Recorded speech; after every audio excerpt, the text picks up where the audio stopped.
which much of the world's next industrial chapter will depend. So let us be clear. A prosperous and industrialized Africa is not a case for occasional charity or development assistance. It is one of the greatest economic opportunities of the 21st century. Demographics is destiny. The question before us is whether Africa will capture the value of its own century or simply host it for others. Whether we will continue to export raw materials and import finished goods, whether we will continue to export jobs and import inflation, whether capital will continue to pass through Africa or stay in Africa and build the continent.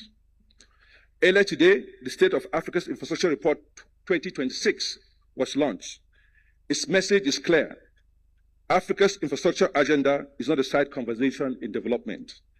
It is the central economic agenda because infrastructure is not merely about closing gaps. It's about building platforms. Platforms for production, for trade, industrialization, platforms for resilience. Platforms that shift Africa from being a supplier of raw materials to being a producer of value. That means corridors, not isolated roads, energy systems, not disconnected assets, processing capacity, not extraction alone, digital backbones, not fragmented networks, industrial ecosystems, not standalone projects. And these systems cannot be built country by country in isolation. Resource basins do not respect national borders. Demand centers do not respect national borders. Power systems do not respect national borders. Trade flows do not respect national borders. And neither should our ambition. The Africa we build must be built together. The report reminds us of something equally important. Africa is not capital poor. Africa's capital is trapped in short-term instruments that do not finance the transformation of potential into prosperity. Across our banking systems, our pension funds, our insurance pools, and other domestic financial institutions, we now have capital growing. The first report we published indicated capital of $4 trillion. This recent update indicates capital of up to $4.4 trillion. And here in East Africa, pension and insurance savings already exceed $50 billion. A reallocation of just 10% of that pool towards infrastructure would unlock roughly $5 billion of long-dated capital for roads, rail, power transmission, airports, logistic platforms, and industrial ecosystems. That is not marginal capital. That is catalytic capital. It is capital from our own citizens, our own workers, our own savers, financing the future from which they themselves will benefit. But real significance goes further, because that $5 billion, for example, should not be seen as only money to spend. It should be seen as money that will mobilize markets. If structured well, that initial pool can anchor infrastructure bonds in local currency. It can support credit enhancement platforms. It can crowd in commercial banks, pension co-investors, insurers, sovereign pools, and international partners. It can help create a pipeline of investable regional assets. And from that base, it can catalyze a much larger financial market around African infrastructure. In other words, $5 billion prudently allocated can become $20 billion, for instance. It can become the foundation for a wider African infrastructure asset class in this region. A 10% allocation is not just a portfolio decision, it is a nation-building decision. This is how domestic capital begins to shape wider financial markets. This is how Africa begins to finance its transformation with increasing confidence from within. But this will not happen automatically. Much of our capital remains concentrated in instruments that preserve liquidity without building productive capacity. Much of it sits in treasury bills of under 1 year. Governments still borrow at high nominal rates. Savers often earn returns that are eroded by inflation. And the long-dated assets that could transform our economies remain underfunded. That's a poor bargain for everyone. It's costly for governments, it's limiting for economies, and it destroys value for savers. So the issue is no longer whether African capital exists. The issue is whether we build a financial architecture that will allow African capital to finance African transformation. That means pension and insurance reform that genuinely opens room for infrastructure equity, infrastructure debt, regional infrastructure, and other long-dated productive assets. That means deepening local currency capital markets. That means building the public-private platforms through which domestic institutional capital can be mobilized into real projects. And that means credible risk-sharing solutions, guarantee programs, first loss structures, insurance wrap, credit enhancement mechanisms, and investment vehicles that institutional investors can trust. Because capital does not move because we ask it to. Capital moves when risks are properly allocated and priced. Reform on paper alone will not be enough. Without trust, allocations will not follow. Without capacity, pipelines will not mature. Without scalable investment vehicles, domestic citizens will remain trapped in short-term paper. That is why AFC, working with our partners in the Alliance for African Multilateral Financial Institutions, and more recently, the new financial architecture for development being mobilized by President Sidi Outar of the African Development Bank, we will work together to build the mechanisms that will allow for us to de-risk and make mobilization of capital possible. Infrastructure is the engine of everything we seek to build. It is demand, the engine of industrialization. It is the engine of competitiveness. It is the engine of value capture, and increasingly the engine of resilience. A continent that cannot refine its own fuel, produce enough of its own fertilizer, process enough of its own minerals, or transmit enough of its own power is a continent exposed to shocks it did not create. That's why Africa's infrastructure gap has become a resilience gap, and nowhere is this more visible than in fuel and fertilizers. Africa imports far too much of both. That leaves our economies exposed to external price volatility, disrupted supply chains, foreign exchange pressures, and imported inflation. Yet, the fundamentals to resolve this dependency already exist.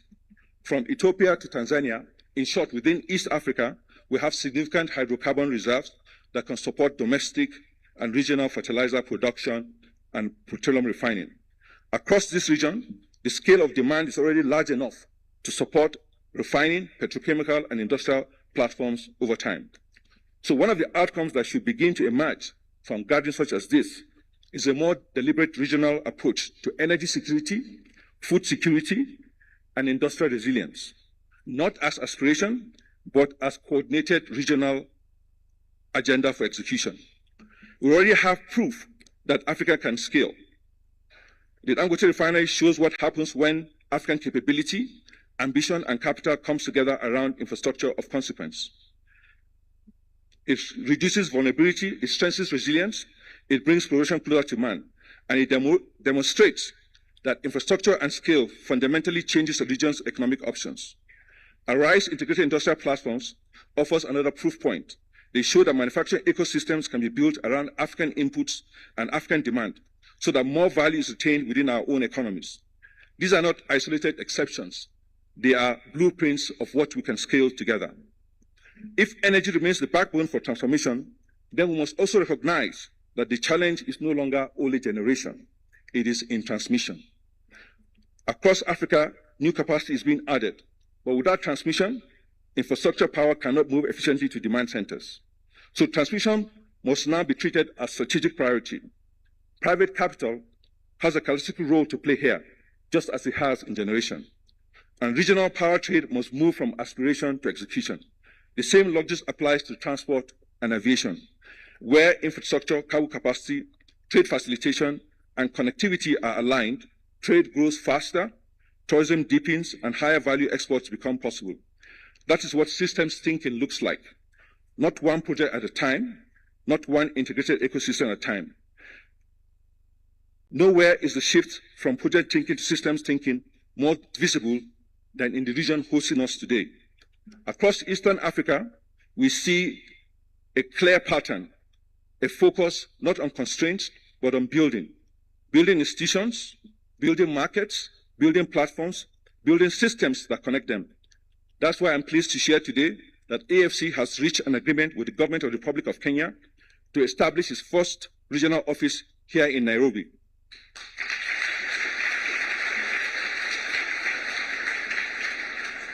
This is strategic. Nairobi sits at the heart of the region where trade, capital, energy, and industrial opportunity are increasingly interconnected. Establishing a presence here allows us to work more closely with East African governments and partners who are moving from plans to projects and from commitment to capital. It allows us to support what comes next: integrated corridors, regional energy platforms, industrial ecosystems, bankable pipelines, and domestic capital mobilization at scale. And let me, at this point, acknowledge with deep appreciation the representatives of the government of Kenya who worked alongside Team AFC to negotiate and conclude the host country agreement under the leadership of His Excellency President William Ruto and his economic management team. Please also permit me to thank Team AFC, the board and management of AFC, for their discipline, dedication, and sense of purpose in bringing this summit to life and in helping establish the foundation for our presence here in Nairobi. They have not simply organized an event, they have helped advance an institution's commitment to East Africa and to Africa's future. Your Excellencies, a summit like this should not be judged by the quality of its speeches. It should be judged by the quality of its outcomes. So when we meet next year in Abuja to mark AFC at 20, what must we be able to show for what we began here in Nairobi? We must be able to show that regional projects move from concept to execution. We must be able to show that capital was mobilized for infrastructure, not merely discussed. We must be able to show that reforms advanced to unlock pension, insurance, and domestic institutional capital. We must be able to show stronger coordination around corridors, power systems, industrial platforms, and regional resilience.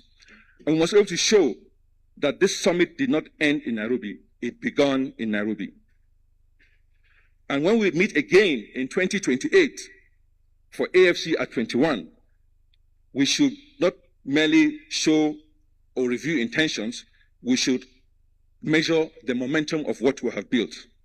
To measure what we have financed, to measure what we de-risked, to measure what value Africa has retained, to measure how many jobs were created, because African leadership in this room chose to align African resources, African capital, and African institutions around a shared purpose. That is how history is made. Not in declarations, in decisions. Not in applause, in execution. Not in what in promise, but in what we build. Africa has the people, Africa has the resources, Africa has the capital. And in this room, Africa has the leadership and institutions to bring them together. So the question before us is not whether the ingredients exist. They do. The question is whether we will organize them deliberately, courageously, and at scale. Because the future will not be defined by what we say here today. It will be defined by what we build together. Let this summit send another clear message across Africa and to the world. Africa is not waiting for the future. Africa is building now. The Africa our children will inherit will not be the one we hope for, it will be the one we build. Thank you very much.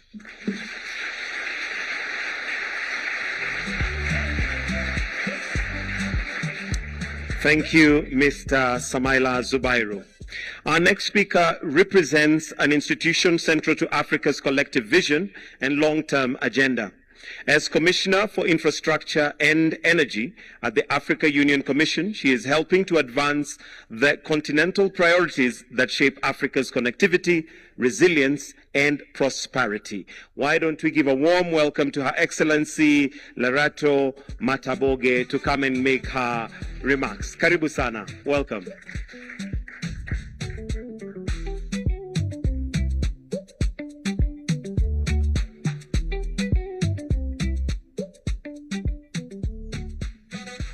Thank you, Program Director.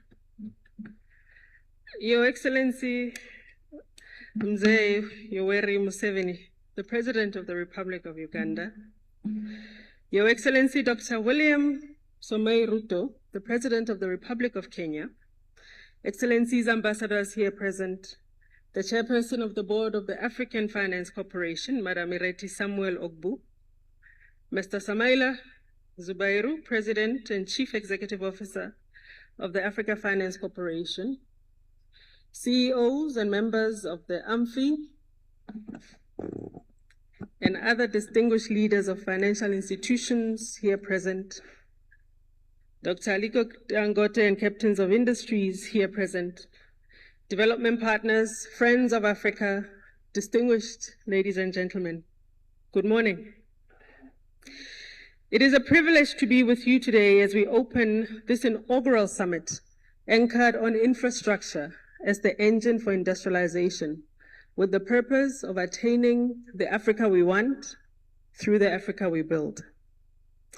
On behalf of the African Union Commission, I extend our sincere appreciation to the government of Kenya for its leadership and hospitality, and to the Africa Finance Corporation for convening this important platform.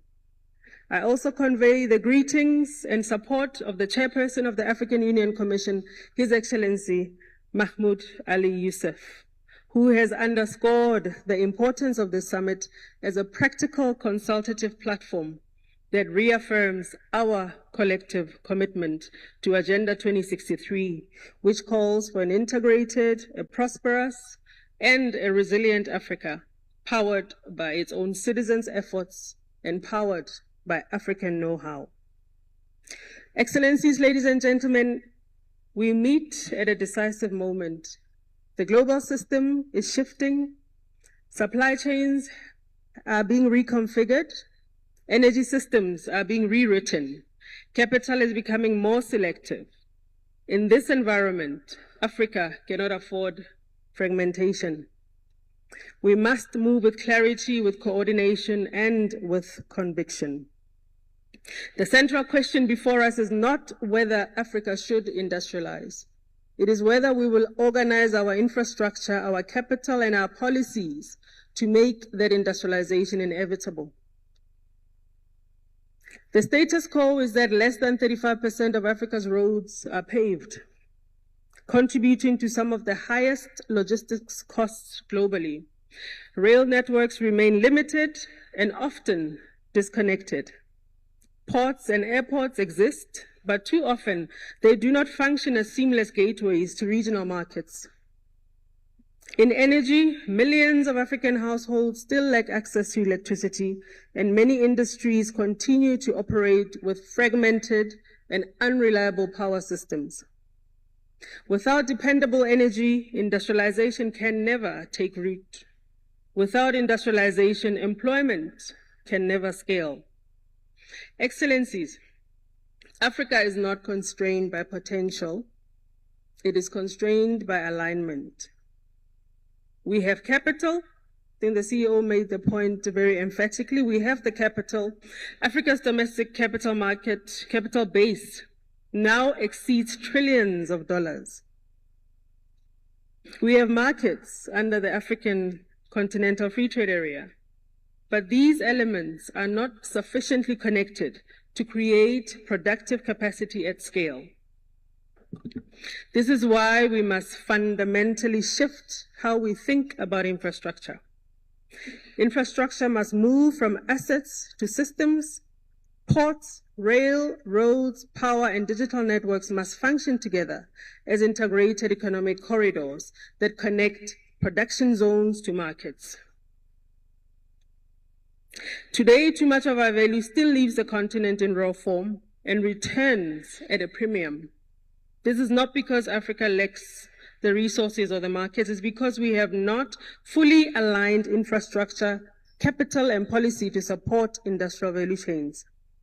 That needs to change. We need to move from extraction to transformation, from exporting commodities to building industries, from fragmented national projects to coordinated continental systems. This is the agenda that the African Union is advancing. Through the Programme for Infrastructure Development in Africa, we are coordinating cross-border investments in transport, energy, and water systems. Through the Trans-African Highways and the African Integrated Rail Network, we are connecting regions to markets. Through the single air transport market, we are unlocking mobility and trade. Through the African single electricity market and the Continental Power Systems Master Plan, we are building an integrated energy system capable of powering industry at scale. And through the digital transformation strategy for Africa, we are ensuring that digital infrastructure becomes a driver of productivity, innovation, and competitiveness. Frameworks alone will not deliver transformation. We have enough frameworks as the African Union Commission. Execution will deliver transformation. And this is why a summit such as this matters. It is not simply a gathering, it is a platform for alignment. A space where governments, financiers, and the private sector come together, not to discuss what is possible, but to commit to what must be delivered. The African Union Commission stands ready to be a strategic pillar in future iterations of this summit towards the Africa we build for the Africa we want. I congratulate, on behalf of the Commission, the Government of Kenya and the leadership of the African Finance Corporation for this visionary platform. We further look forward to this summit and this gathering's support towards actualizing the African Union's theme of the year of 2027, that is going to be leveraging the full potential of the single African air transport market and new technologies for continental integration. Improving our aviation connectivity can shift the needle on intra-Africa trade through cargo movement, including delivering continental integration in real terms. The African Union counts on all of your continued support in connecting Africa. I thank you.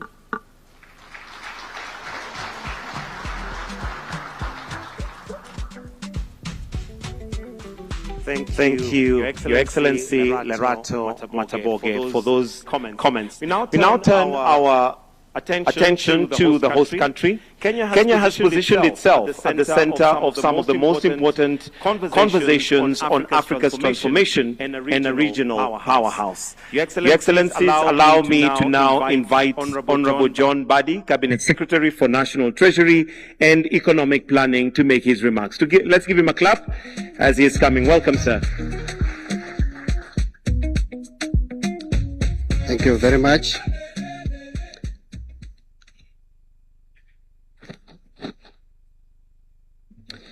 Your Excellency, the President of the Republic of Kenya, President William Samoei Ruto, President of the Republic of Uganda, President Yoweri Kaguta Museveni, other representatives of heads of state, president and government, the CEO and President of African Finance Corporation, Samaila Zubairu, Excellencies, Ministers and heads of delegations, distinguished guests, ladies and gentlemen, good morning. It is my great honor and privilege to welcome you to the Africa We Build Summit of 2026. This important summit provides a unique platform for dialogue and collaboration, which is aimed at accelerating the mobilization of capital for strategic infrastructure investments across the African continent. Ladies and gentlemen, Africa continues to face a persistent infrastructure financing gap, with critical shortages in key sectors such as energy, transport, and digital connectivity.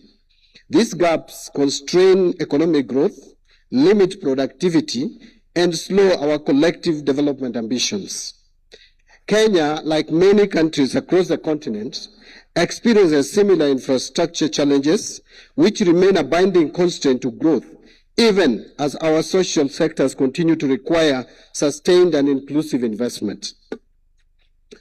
Despite the urgent demand for infrastructure development, governments across Africa are compelled to navigate a delicate balance, operating within the realities of prevailing macroeconomic conditions and fiscal pressures. Using Kenya as an illustrative example, our fiscal position presents real constraints on policy choices. Public debt currently stands at approximately 65 to 67% of our GDP, with the debt service obligations consuming about 50% of our ordinary revenue. At the same time, our tax to GDP ratio remains in the mid-teens, reflecting both structural economic factors and the social and political limits of taxation. Compounding these challenges, global financial conditions have also tightened, making borrowing more expensive, less predictable, and increasingly restrictive for developing economies. This mismatch between infrastructure expectations and fiscal capacity underscores an urgent need for new and innovative approaches to development finance. And I would request to pause there and just mention the way we look at infrastructure in Kenya, and more particularly the corridor, is that the corridor is not a route. Corridor is not about rails. It's not about roads. Corridor is an integrated system. It is an economic ecosystem. It is about production. It is about industrialization. It is about value addition. It's about employment creation. It is about prosperity, in summary. And that is why we have a holistic approach to our development initiatives. We are looking at how to integrate various infrastructure projects, because I will tell you that corridor does not start at the ports. It doesn't start at our airports. It actually starts at the farm. It starts at the factory, and it starts at the production centers. It is how you connect production centers to markets. That is what is important. That is why you must also remember, as you do the rails, as you do airways, airports, as do you do trunk roads, that feeder roads are equally important. So you must have a system where feeder roads connect to trunk roads connect to meter gauge railway, because standard gauge railway should not be a replacement of meter gauge railway, but should be blending and integrating with meter gauge railway. Then meter gauge railway should lead you to a dry port, which then should connect through SGR to seaports and airport. That is when now you have a corridor that is complete, a corridor that gives value, a corridor that moves you from rhetoric to deliveries, because what we need is not political statements. It's not about rhetoric. It's about delivery. But this requires bold and sometimes uncomfortable decisions have to be made. And therefore, we require bold and courageous leaders in this space. I want to just summarize it by saying that I think the problem that we have been undergoing is that we are trying to do 21st century infrastructure development by using 20th century financing models. That is why we are still thinking about the traditional ways of raising funds. I want to say that this summit could not be more timely. The Africa We Build Summit offers an opportunity to rethink the continent's development finance paradigm by aligning Africa's long-term capital with the continent's vast infrastructure needs. In Kenya, we have already embarked on this transition by shifting away from traditional debt-heavy public financing models and embracing blended investment-led approaches. A key example is the recent establishment of the National Infrastructure Fund, a fund that we have established within an initial capital or seed capital of about $3 billion US, which resources we have sourced or raised from divestiture and privatization of capital assets or public capital assets. This is a fund that is designed to mobilize capital for commercially viable public infrastructure projects. We are trying to optimize the assets that we have. And this is going to help. This infrastructure fund is going to help in project development, in project designs, in project preparation, feasibility study, economic, social, and impact assessment, procurement process, up to execution.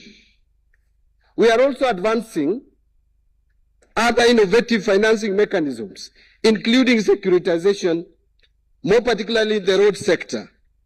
This is what we call an intelligent and integrated optimization of the use of our assets.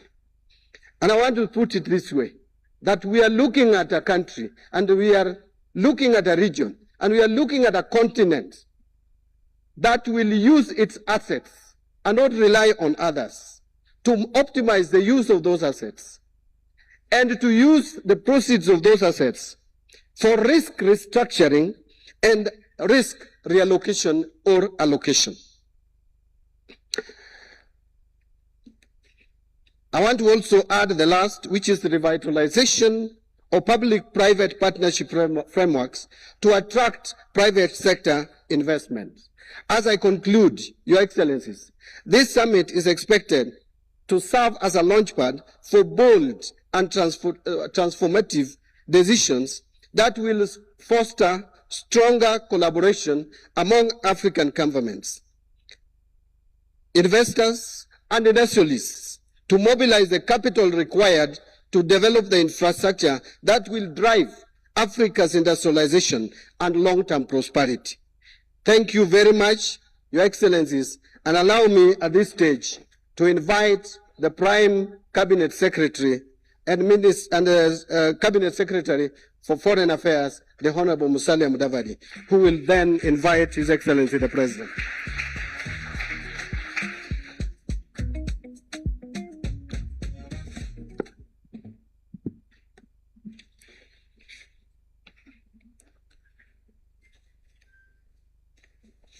Your Excellency, Dr. William Samoei Ruto, President of the Republic of Kenya and Commander-in-Chief of the Defense Forces, Your Excellency Yoweri Kaguta Museveni, President of the Republic of Uganda, ministers and government leaders from across the continent, Madame Lerato Mataboge, AU Commissioner for Infrastructure, Samaila Zubairu, President and CEO of AFC,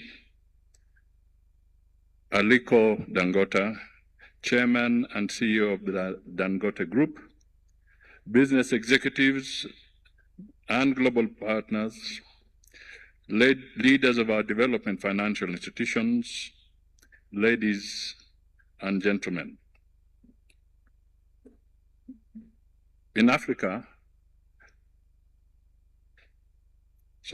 the Africa We Build Summit is a profound opportunity to turn potential into action by forging partnerships, unlocking finance, and building continental synergy. Kenya is honored to partner with the Africa Finance Corporation and the African Union Commission to host this inaugural summit, shifting from aspiration and dialogue to execution with clear outputs and implementation pathways. This is a strong start that brings together public and private sector leaders. Today marks a proud moment as we collectively aim to accelerate the mobilization of domestic and international capital towards infrastructure systems that enable large-scale industrialization. Notably, treating infrastructure as a standalone asset delivers little or no impact. Moving priority infrastructure from inception to tangible outcomes across Africa requires an integrated approach, linking roads, railways, ports, power, and digital networks to industrial parks and micro, small, and medium enterprises. This summit is timely for two key reasons. First, it coincides with a growing momentum in realization of the Agenda 2063, particularly the advancement of flagship programs like this Africa Continental Free Trade Area. Second, it takes place amid geopolitical disruptions to global and regional trade. Together, these factors underscore the urgent need for homegrown and proactive resource mobilization to finance Africa's development agenda. This therefore calls for a candid examination of the policy environment and strengthening of development finance institutions. It calls for harmonizing border trade measures and taking a collective view of development. Ladies and gentlemen, when we talk of a candid review, I can attest or speak without blinking that in this room today, we have two of the most candid speakers and leaders from our continent joining us so that they can invigorate this momentum. Ladies and gentlemen, please join me in welcoming the first of these leaders in the room, His Excellency Dr. William Ruto, President of the Republic of Kenya, to deliver his keynote address.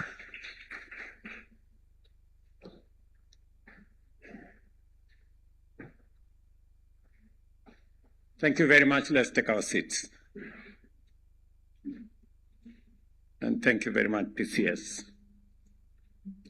Your Excellency, our elder in the region, Yoweri Kaguta Museveni, the President of the Republic of Uganda, Mr. Samaila Subairu, our good friend, President and CEO of the Africa Finance Corporation, Ministers present, CEOs, distinguished participants, delegates, ladies and gentlemen, good morning and welcome.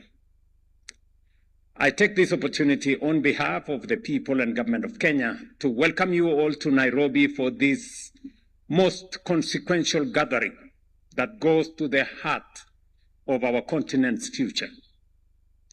The Africa Infrastructure Summit convened by the Africa Finance Corporation is a launchpad for what we want to see into the future as Africans.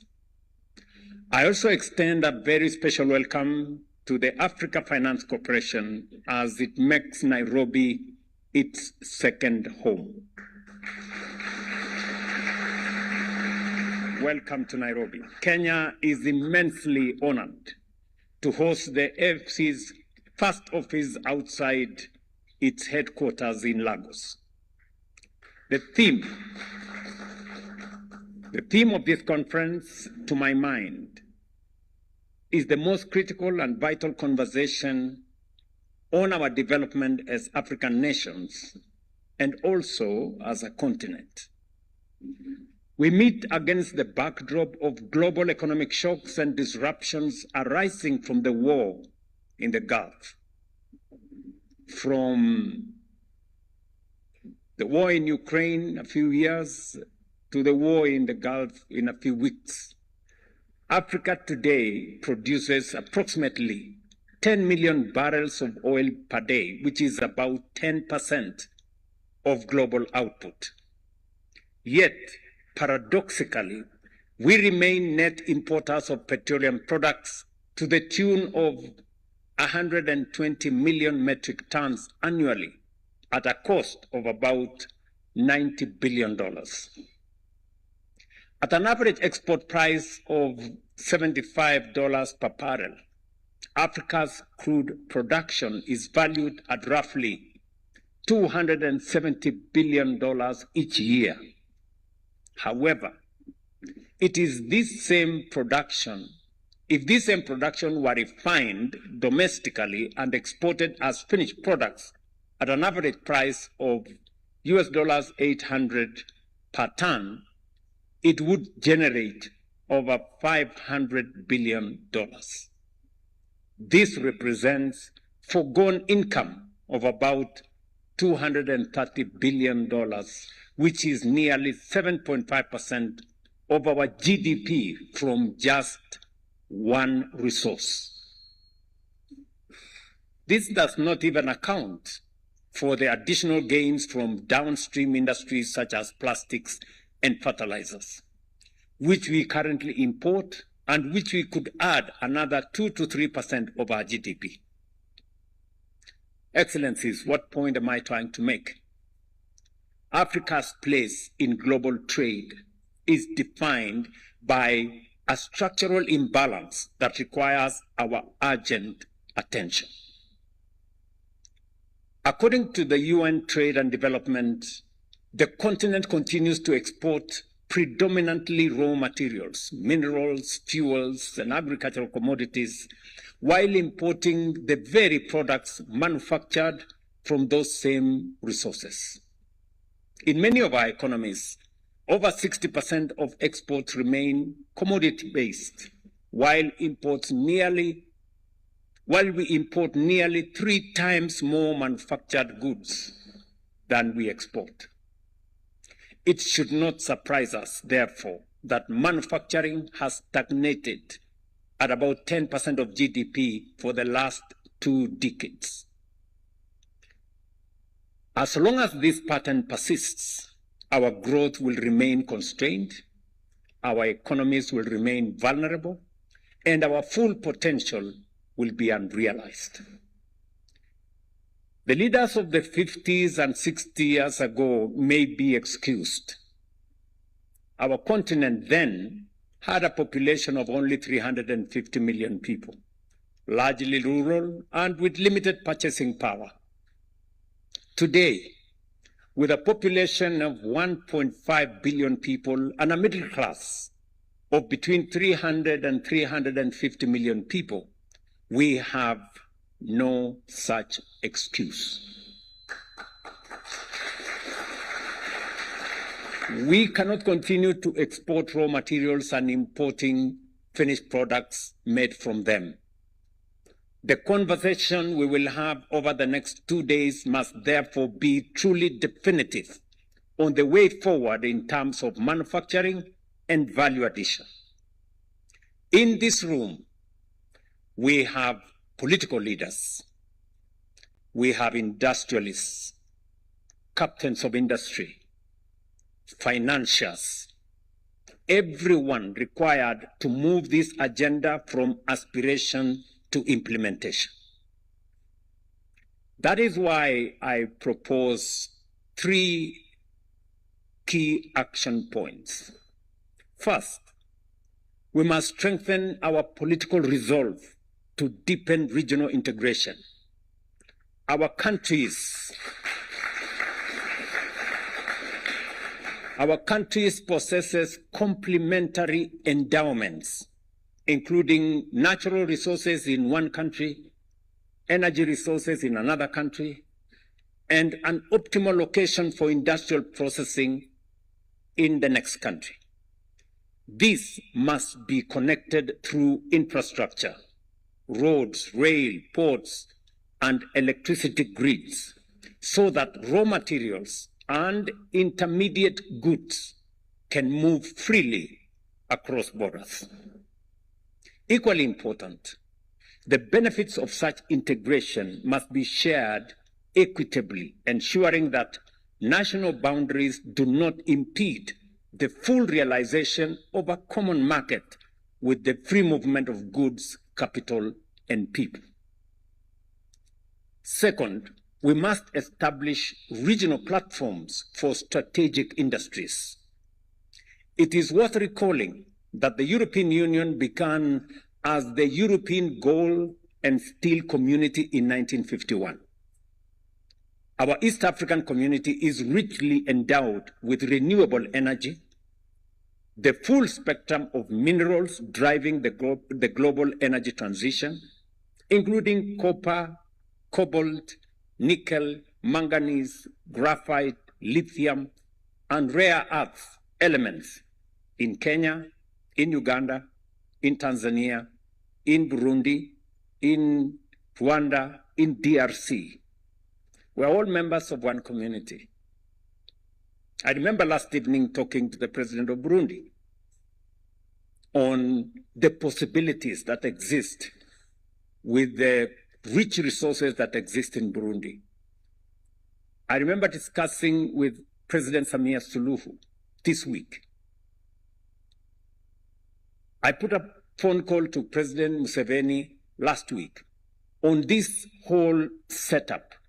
And I want to thank you, Mzee, for finding time to be here.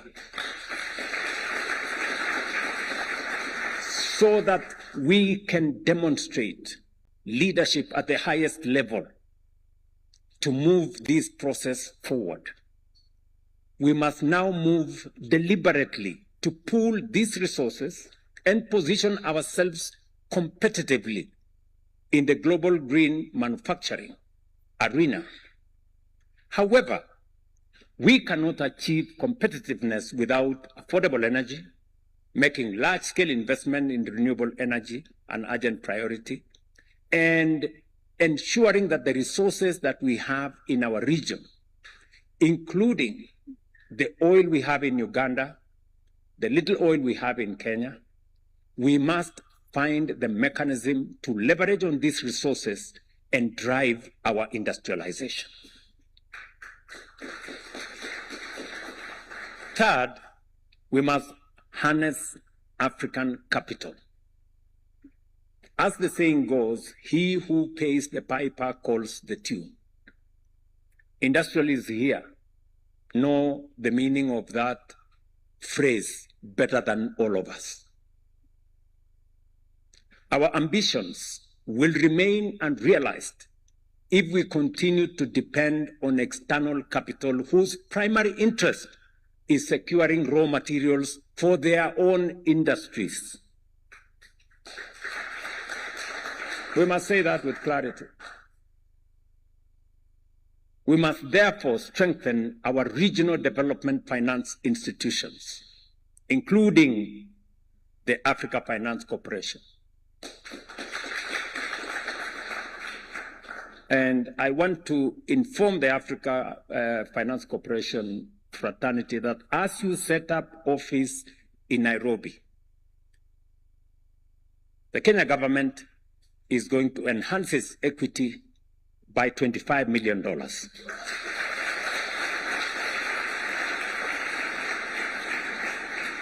As a demonstration of the confidence we have in African financial institutions. I know the president of Afrexim Bank is here with us.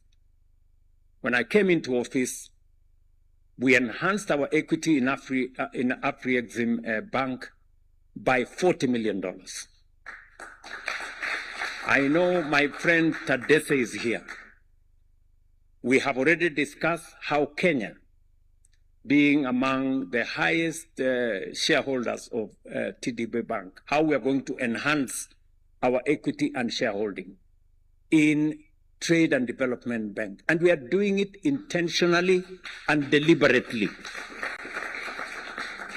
because we know that they understand us better than anybody else. We do not have to explain ourselves in windy statements and languages. They understand us. They understand where we are. And they know us better than anybody else would. And I want to assure you that we will continue as leaders in this continent to build our own African financial institutions, give them the capacity. And I know we haven't done enough. You can count on us, we will do more. Until we develop the muscle for us to be able to drive our own industrialization and our own development. I say so with benefit of experience.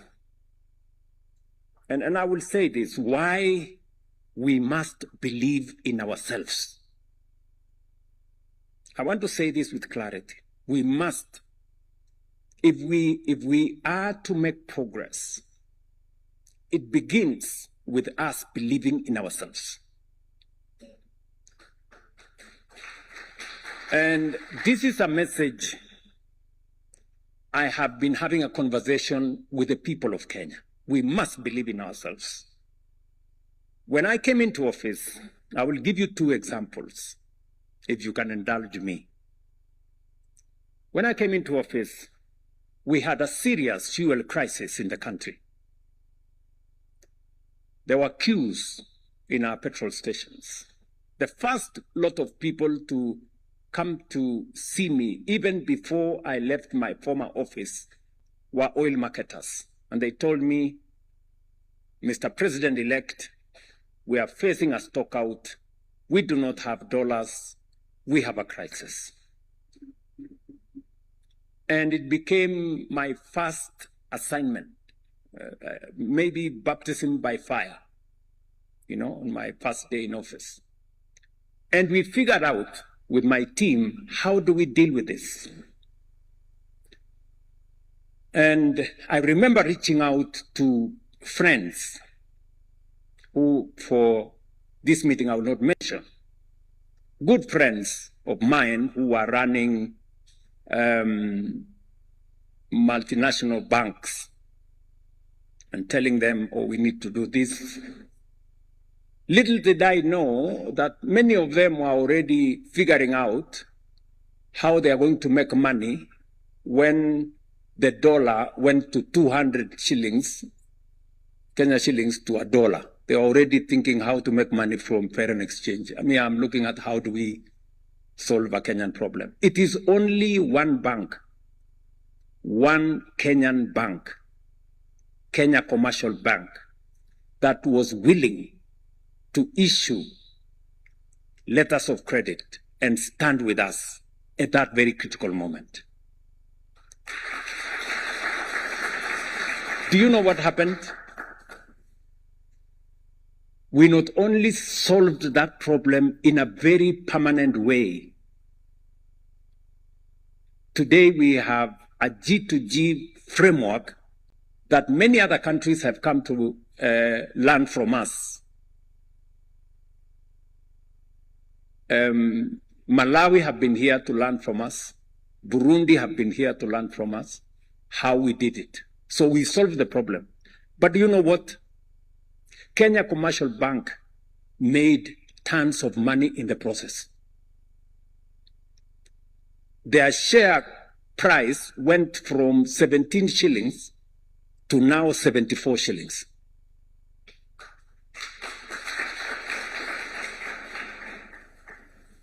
If there was a case for believing in ourselves,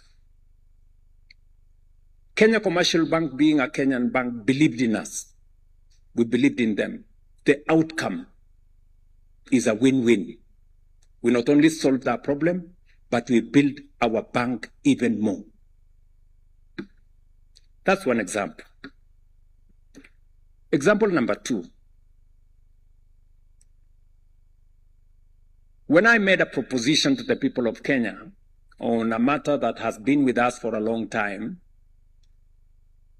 on how do we deal with the challenge of housing. And it's a conversation we've had for long as Kenyans, possibly 25, 30 years of conversation. And I did make a proposition to the people of Kenya that it was necessary for us to do this using our own resources, mobilizing domestic capital for us to be able to undertake our housing program. There was a big debate, but today we have done what we couldn't do with money borrowed from this place and that place, talking to this guy and the other guy and the one bank and another one. Using our own domestic resources, today we are building, concluding some of them, 240,000 housing units with a pipeline of 700,000 housing units. We are building hostels for 180,000 students in our universities and TVETs, and we are building 600 modern markets around Kenya with our own resources. Using a housing fund derived from a housing levy, we have signed contracts for $4 billion. $4 billion. Not a single shilling borrowed from anybody. Domestic resources built by Kenyans, raised from Kenya. Believing in ourselves. I make this case firmly that the challenges we face the aspirations we have for the future, we have the solutions within us. And that's why I'm very happy that we have in our midst not just Africa Finance Corporation, we have the leadership of Afri-Exim Bank, we have the leadership of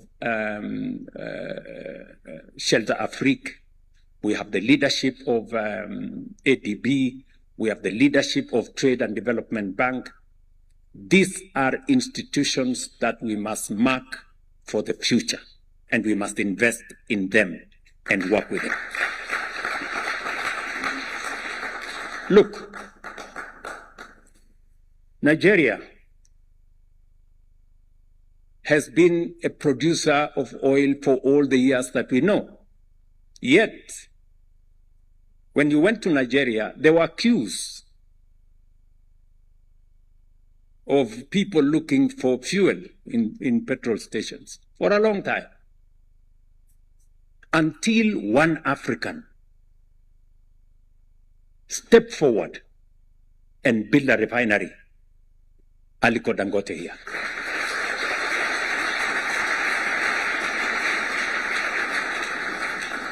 The solution wasn't in Europe, it wasn't in Asia. The solution was in Nigeria, for a problem that disturbed Nigeria for years. I dare say, ladies and gentlemen, we have this, in this room, we have the political leadership, we have the industrialists, we have the financiers to transform our continent, and we must waste no time looking any further. In Kenya, we have established a national infrastructure fund and are in the process of creating a sovereign wealth fund, following in the footsteps of some of our peers on the continent, including, I know, what has been done in Nigeria, Ghana, South Africa, and in many other places. Through these instruments, we aim to mobilize public and private, as well as domestic and foreign capital, to fund major priority projects in the tune of $40 billion over the next decade. When you heard my minister here speak, he said, we already have mobilized $3 billion, just in a short span. And we are looking at the people in this room, how we are going to work together to leverage that money so that we can drive the issues we are discussing here. Infrastructure, transport, logistics, infrastructure. Because Kenya's infrastructure ambition are bold. We seek to expand our road network by over 28,000 kilometers, more than double what we have today over the next 7 years. We also aim to generate an additional 10,000 megawatts, nearly 3 times our current installed capacity. And that is to support modern technology, power industrialization, and sustain economic expansion. At the same time, we are strengthening our export-led agricultural transformation and food security through large-scale irrigation anchored on the construction of at least 50 mega dams to bring an additional 2.5 million acres of land under productive use.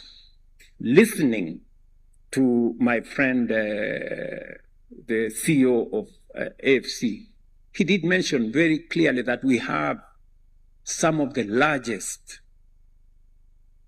agricultural lands in our continent. How do we leverage on those? Why is Africa still a hungry continent? Why is Africa still defined by hunger and imports from all manner of places when we can do it right here? These are not merely national priorities. They are integral to the broader continental agenda of industrial transformation through manufacturing and value addition. For far too long, the economic destiny of our continent has been shaped by others, while historical injustices from colonialism to inequities in the global economic order are real. we must also acknowledge that other regions have faced similar challenges, but they have risen above them. We're not the only ones that have faced these challenges. We are constrained, however, only by the extent that we accept the status quo through acquiescence, complacency, and limited ambition. Too often, as a continent, we have settled for what is rather than what could be. For far too long, we have accepted the average, the ordinary. That must change, good people. We must raise the scale of our ambition and refuse to be defined by what is merely functional. The time has come for Africa to take full control of its destiny. Many of the nations we admire today, from Singapore to South Korea and even Japan, once stood where we stand today, constrained and uncertain of their place in the world. But they made choices that made the difference. Through disciplined leadership, bold policy, and unrelenting commitment to progress, they rewrote their future. And they did not do so over centuries. They did so within a single generation. In just 3 to 4 decades, they moved from fragility to strength, from limitation to global competitiveness. That is the lesson before us, good people. Transformation is neither accidental nor a miracle. It is deliberate. It is intentional. And it is entirely within reach if we have the resolve to pursue it, to reach higher, and to reject the average. This is our assignment as the current generation of Africans, leaders, business people, entrepreneurs. This is our assignment. And this is the job that we must do without equivocation, without wavering, and without hesitation. It is now, ladies and gentlemen, or never. We must get it right. And I'm very happy that we are meeting at a time like this, when it is so obvious to us that we are paying very high prices because of a war in the middle of nowhere, which we have no control over, when we could as well have our own resources here. I want to thank President Museveni for refusing to accept easy choices. He had a choice. He had a choice to allow the oil in Uganda to go the way others would have wanted. But I remember having a conversation with President Museveni, and allow me, Mzee, to say this. When I visited him once, and I asked him, Mzee, what's going to happen about the oil reserves that you have, because it's taken time. And I remember Mzee telling me, look, young man, then I wasn't even president. He told me, you see, some of these people you see here, if we give them a chance, they will sell this oil at a throwaway price and go and buy perfume.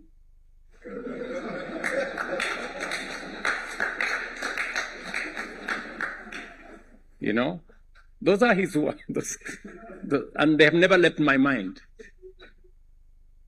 A case of people making shortcuts, easy decisions, and in the process, sabotaging the destiny of a nation and a region. I am happy that we will be discussing how we are going to use our resources, whether it is the oil we have in our region or the minerals we have in our region, not to export to others, but to industrialize our own region, our countries. When the other day we divested from Kenya Pipeline because we wanted to unlock the value of Kenya Pipeline and use it for the transformation of the country, President Museveni called me and said, I want to buy 50% of Kenya Pipeline. And he told me, I don't care the price. You know, that's how serious he was. When some other pessimists in Kenya were saying, oh, you know, the price is very high, I don't know. You know, President Museveni could see beyond the price. He could see the opportunity of transforming our nation, our region together. Mzee, I want to assure you that the same way you invested in Kenya Pipeline, Kenya is going to invest in your refinery and in the future of our resources together. And hopefully we can bring all the other countries in our region to see the value, not in the short-term benefit you get from something cheap from somewhere else, but in the benefit of building something for the future that will not only earn you money today, but earn you opportunities tomorrow. I run the risk of monopolizing this meeting, and it is not my intention to do so, and I don't want to spoil things for AFC. But allow me, ladies and gentlemen, now to take this opportunity to invite our elder, President Museveni, to come and share with us his wisdom. Mzee, karibu.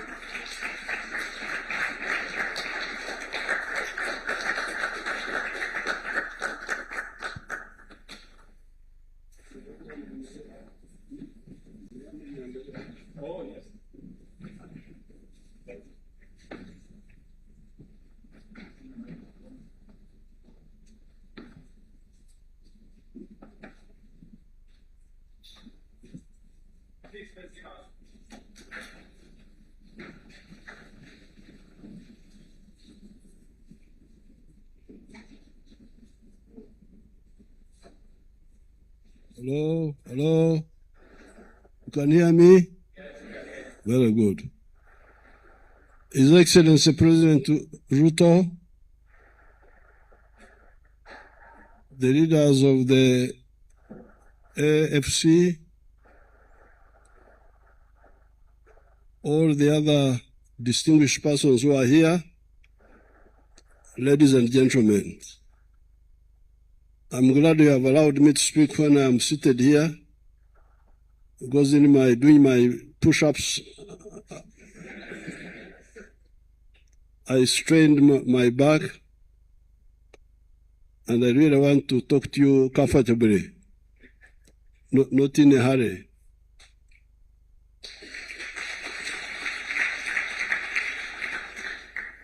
I want to thank His Excellency President Ruto for organizing this conference, and the AFC for organizing it under the patronage of President Ruto. We have got a minister in Uganda, is called Otafuire. The Bantu ways of naming people, you gave a name which is actually a sentence. So Otafuire means that if you don't die, you will see good things in the end. Therefore, by not dying and having been involved in public affairs for the last 65 years, since 1960, I'm now going to beginning to see some waking up.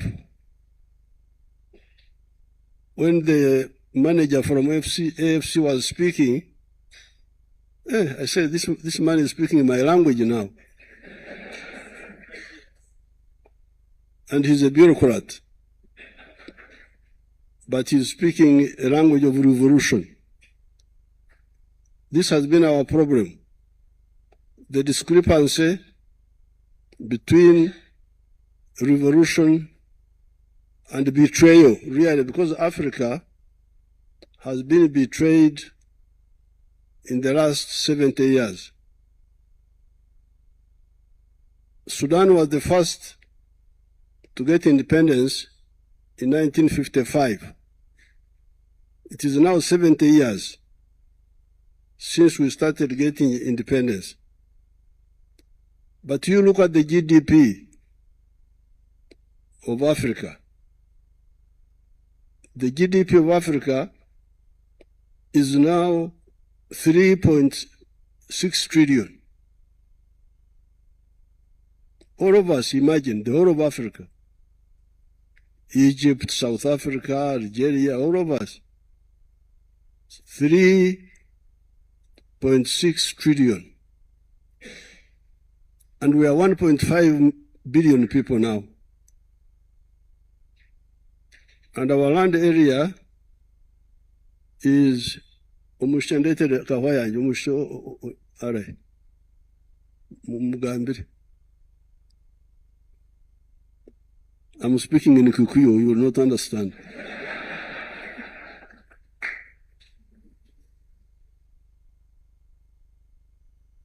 So, the land area of Africa is 4 times the size of the United States. And our population is now 5 times the population of the United States of America. But our GDP is 3.6 trillion, and GDP of the USA is 32 trillion. So, all of us together, in terms of wealth, are only 10% of the wealth of the United States. This is a big shame. Why should this be the case? There has been some talk that there was no other way in the past. I don't believe that. If you look at China, you people, you can go and get the figures. China was very, very poor, very underdeveloped when the communists took over. But they were able, because of discipline and clarity, were able to save and start investing in the economy, even when they were still very poor. So it is ideological. It's not just money. It's not money. This is more than money.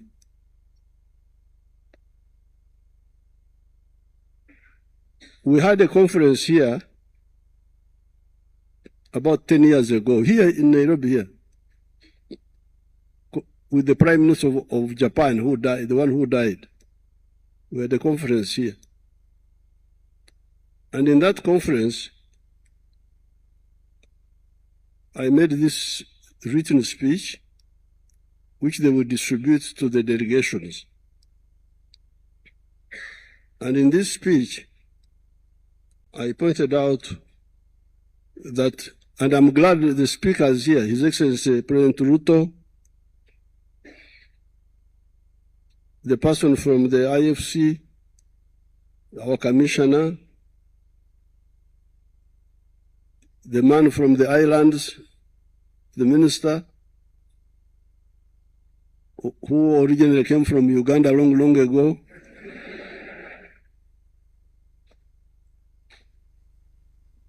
They all talked about it.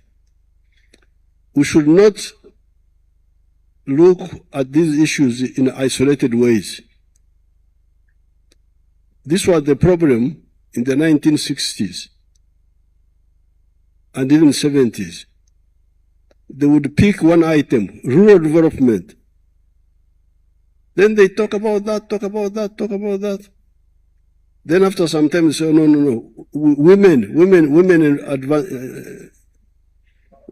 empowerment. Then women empowerment. Then education. Then just like that. But in that speech, I pointed out that in my view, there are 10 strategic bottlenecks. And I can repeat them for you here. Number one,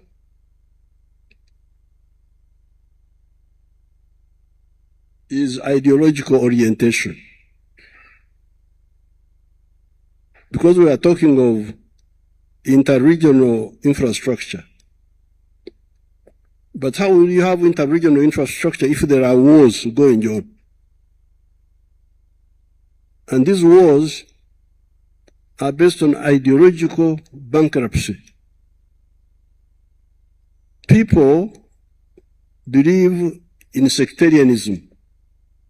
They believe in the politics of identity, of tribe, of religion. The wars which are going on in the Middle East, what is their ideological base? What are they fighting for? We know all those people. The Iranians, the Israelis, the Americans, we know all of them. We have good relations with them. But you can see that the mistakes which they have in their thinking is the one which causes all this suffering. Mistakes, ideological. What is crucial? Is it because I am a Munyankore? You see, that's why I was speaking in Kikuyu.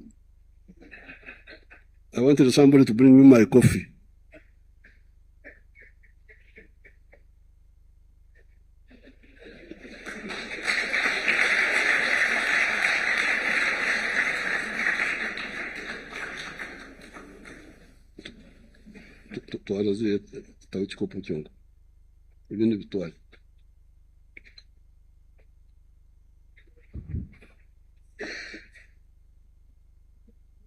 So, in my view, I welcome these very good technical, professional ideas about infrastructure. But I think if we only focus on infrastructure alone, we may not go far. Because there are wars. There are wars in Congo, there are wars in South Sudan, there are wars in all these different places, Somalia. So how will you have infrastructure if people are fighting for wrong reasons? Therefore, strategic obstacle number one in this booklet, which I will give you, was ideological disorientation. Why do you believe in tribalism and religious sectarianism? I am a cattle keeper. I'm like these Maasais who are dancing here. I produce milk, I produce beef, I produce bananas. But people in my tribe don't buy from me. Why? Because they also have the same products. I have milk, they have milk. They don't buy from me, I don't buy from them. I have beef, they have beef. So who buys from me? The people of Kampala, many of whom are not my tribe. The people of East Africa. So my prosperity is supported more by Uganda as a country and East Africa and Africa than by my own small group. If therefore you have somebody killing people just because of religion or tribes, how will you have the corridors we are talking about? That is strategic obstacle number one, which we pointed out here when we met here with Mr. Abe, the Prime Minister of Japan. Because of number one, because of ideological fragmentation, then you end up with weak states. no army. Why is there insecurity in Africa? Some of these countries have no armies. Why don't they have an army? Because they cannot build one. Why? Because or ideology. You want to have a highly paid army when you don't have money. How will you have an army? In Uganda, we fought for no money for 17 years. From 1971 to 1987, I was fighting for no pay, for patriotism. So how would you have a paid army when you don't have money? You don't have the state to pay. So therefore, because of that, and then when you recruit soldiers, instead of joining the national army, they join the clan armies like in Somalia. Now, if you don't have army, you don't have police, how would you have peace? So, number one, ideological disorientation leads to number two, weak states. Then you come to the underdevelopment of the human resource, education. There, many Africans have gone to school now. Many of them we have got more educated people than before. But they need these other factors. But in some cases, it is also a problem. Then number four is what we are talking about here. We talked about this here 10 years ago. What we are talking about now, the infrastructure, is number four here in this booklet. It is very true that if you don't have infrastructure, how will you have industrialization? How will you have modernization? Now, on infrastructure, we are moving very well now. From the comments of His Excellency President Ritois, from the comments of the AFC, we are all moving in the right direction. The only clarification I want to make is that there are core cost pushers. If you want your economy to succeed, you must identify the core cost pushers, which push costs in production. One of them is transport. Transport, especially the railway and the water transport. So if you build the railway, you must build it with either government money, who are not looking for high profits and quickly, or with patient capital, patient private capital. Because if you have got very high cost of transport of the railway, how will you compete? How will you compete? How will the companies make money? The other cost pusher is electricity. In Uganda, my people behind my back, they made a mistake and they went with a group called what? I don't know what they called them. And they built a dam, one of the dams on the Nile, using private money. When it came to the price of the electricity, production was 16 cents per kilowatt hour.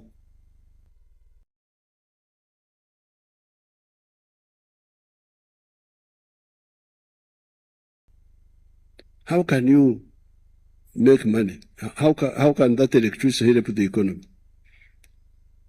Well, it almost caused the civil war because they didn't tell me, they went behind my back. But the dams were built with government money, we are able to produce electricity at 4.8 cents, American cents per kilowatt hour. Then the old dams, the ones we have already paid for, the cost is 1.2 cents, American cents. So there, you must be very careful. It must either be government money or patient capital. Not people who are looking for quick money. Then the next, it is the railway and electricity and water transport. And then the cost of money in the banks. That's why in Uganda, I had to keep the Uganda Development Bank. I privatized the Uganda Commercial Bank because they persuaded me that they confused me. They said, if you privatize, private capital is efficient, they will do what? I said, okay. But you know, I am a bushman. So I go cautiously. So I said, okay, you take the Uganda Commercial Bank. They privatized it. The interest rate is now 25%. How can somebody, that's how you get what His Excellency was talking about, the perfume importers. They are the ones who make money from 25% interest loans. A manufacturer cannot make profit with 25%. Or a farmer. So, rail transport, electricity, cost of money for manufacturing and agriculture.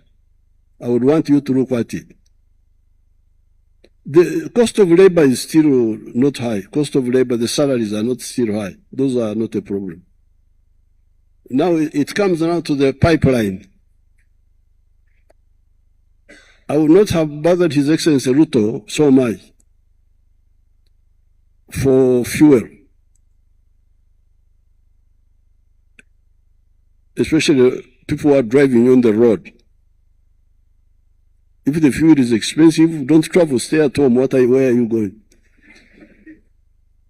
I'm not really worried about you. What I was worried about was jet fuel. Because jet fuel is not only just for travel, it is for tourism. If the cost of the jet fuel is very expensive, the tourists will not come. It is for export, because the aircraft also export. So that's why I had to disturb His Excellency Ruto that the governments need to keep a voice in the pipeline. The governments of Kenya, government of Uganda must keep a voice in the pipeline, mainly because for the jet fuel. People are going for nightclubs, I don't care so much about them.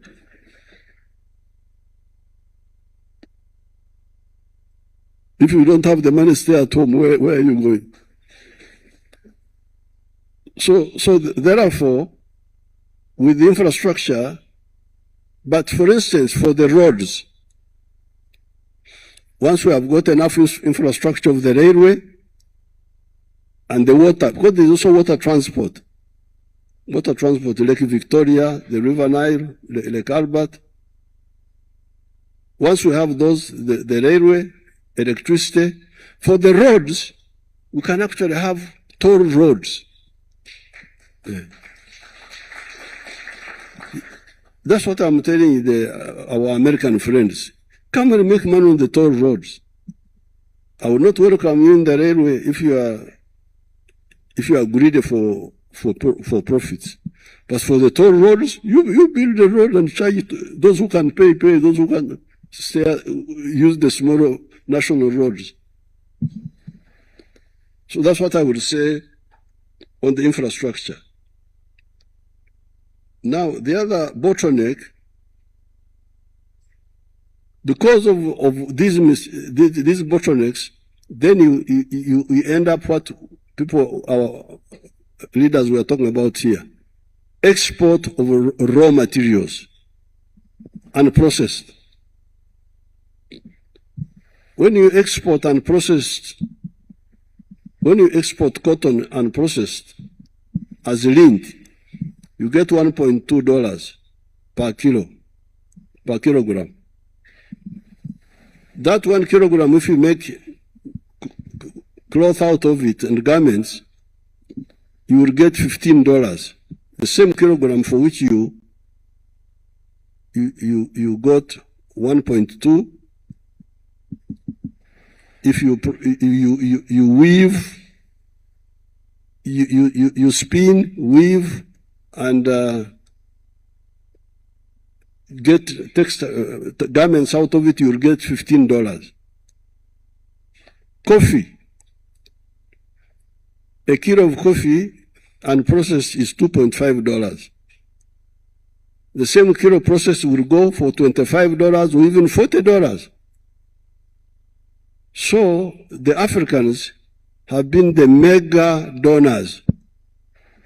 I don't know why they are never called in conferences for donors in Paris, because they are the mega donors.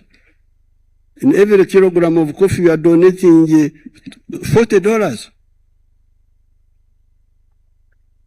And they don't know. You find the African there putting on ties, moving around. They are not bothered. So therefore, without electricity, without the railway, you cannot industrialize. And you go on with the raw materials. That's why you have got this stunted economy. The other day, I was with the delegation of military people from Tanzania. They gave me a word of stunted in Swahili. Does somebody have that word in Swahili, kabisa? Stunted growth. Mtoto ambaye hakue. They told me, but I forgot. Last night I was with the delegation from Tanzania. I know it in my language, kuningama. But get it in Swahili. So the African economy is stunted. Stunted because of these mistakes, because of these hemorrhages. Then, number 6, fragmented market. If you produce, who buys? I've told you that my tribe cannot help me with, I am a capitalist also. I sell my milk. But in Uganda, it is bought by the Ugandans in Kampala. Not in my tribal area so much. Then East Africa. That's why I've been begging His Excellency Ruto, my young sister Samia, please, ruhusu maziwa yangu yaje huko bila vizuizi. Now, if you don't have a market, how will you attract capital? And the ones who invest in your country, how will they succeed? China opened in 1978.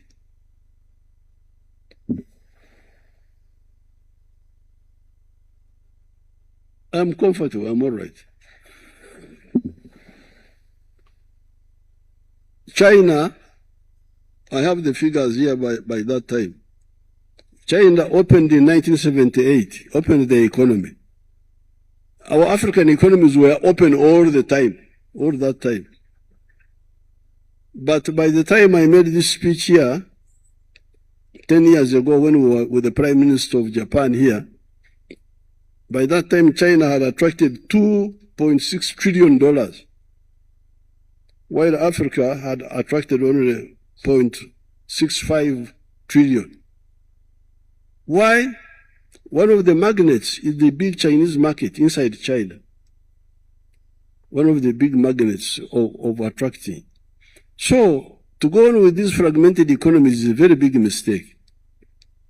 And that's why I'm very happy with His Excellency Ruto denouncing the tariff barriers that stop trade among our countries. Then the other bottleneck here, underdeveloped services,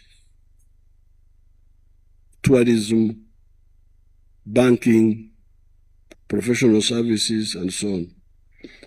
And I developed agriculture number 8, bottleneck number 8. Uganda has got a little bit of agriculture. We never import food.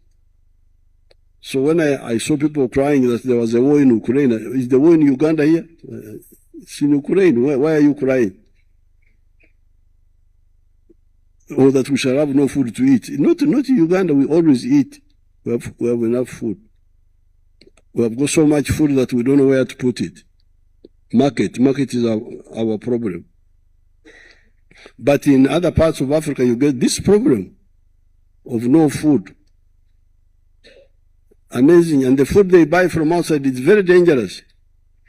Bad food, with hormones and so on. Now, in the 1960s, we had made some mistakes also. We, the African people. You must have heard that in Uganda, Idi Amin grabbed private capital, the property of the Indians. And in other countries, they had a practice of what they were calling nationalization, kutaifisha. That one also was a mistake, strategic mistake. But I'm glad that when we came into government, because I was from the revolutionary side, I had enough credentials to say no, give back all the property of the Indians. Let them get their properties back. Because my people, some of them are here, they were saying, no, we must keep the properties of Indians.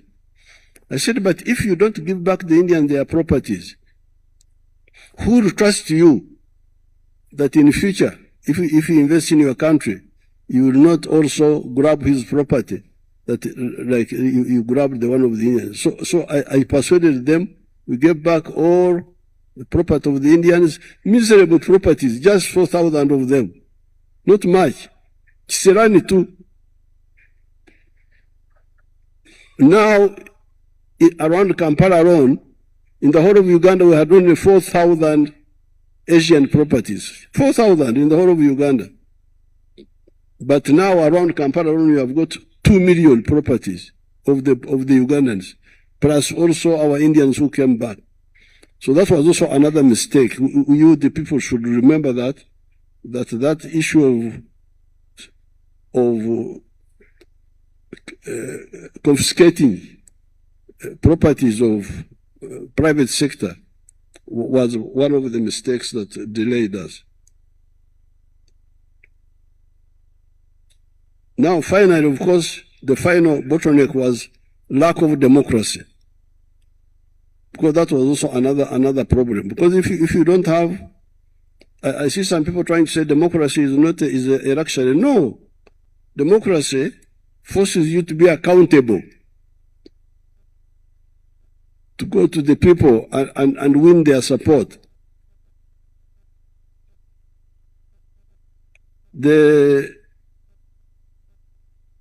Recently we had elections, and where my people listened to my advice, we performed very well. Because when they implement what we like, getting rid of poverty in the whole country. How can you preserve poverty in the whole country? It's not a national park that you are preserving. So now, therefore, I want to conclude by saying that we have the money here. Yes, we are getting more money. Now our speaker from AFC gave a very good example. The pension funds. What are they being used for? NSSF in Uganda has got a lot of money, but they just invest in treasury bills. The government borrows from national fund and eats the money.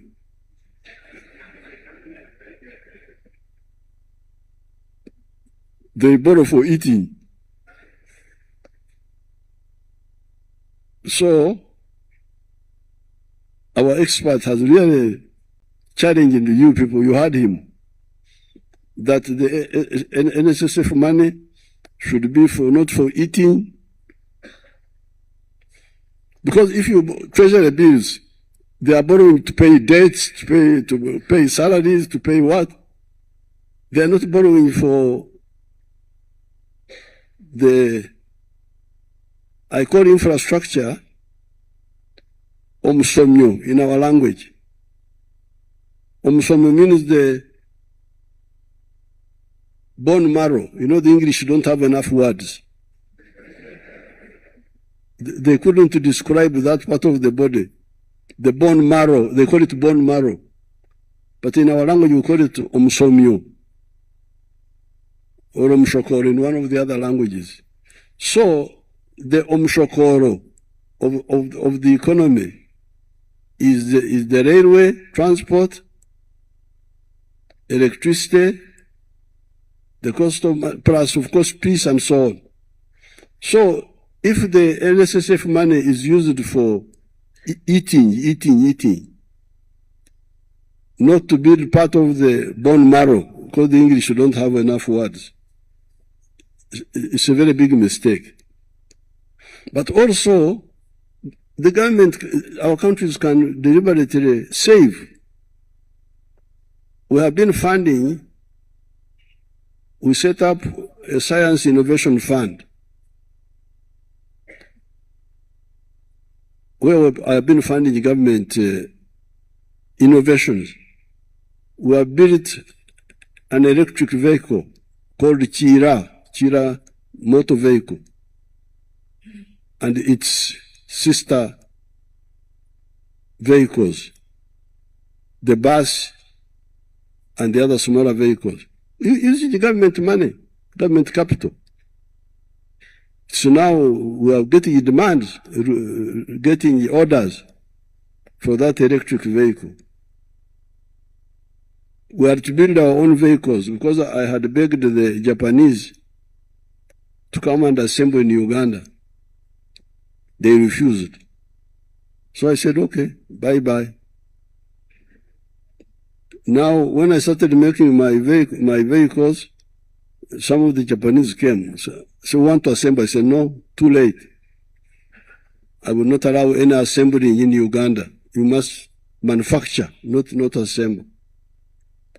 The vaccines, we have been funding them ourselves. I'm going to launch an anti-tick vaccine the day after, a few days to come.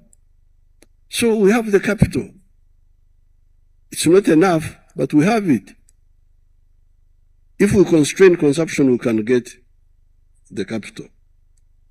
So therefore, I'm very happy with the initiative of His Excellency Ruto. Like on the issue of the refinery, what he told you, in Uganda, I have banned the export of unprocessed minerals. All of them, I have banned them.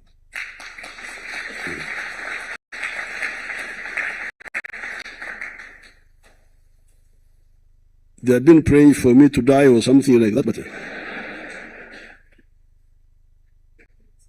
no export of tin, no export of copper. They are all there in the ground. But slowly we are getting investors. Iron ore. Can you imagine? Some Indian guy from India, New Delhi, had come to made a deal with my people to sell our iron ore at $47 per ton. The iron ore of Uganda is the best in the whole world. It is about 70% pure. So, when you sell iron ore, somebody goes and makes it into steel. He earns, at one time he would earn $900. And you export all the jobs. But I stopped them. And I'm glad that some of the investors from Kenya, encouraged by His Excellency Ruto, are now investing in the steel industry in Uganda.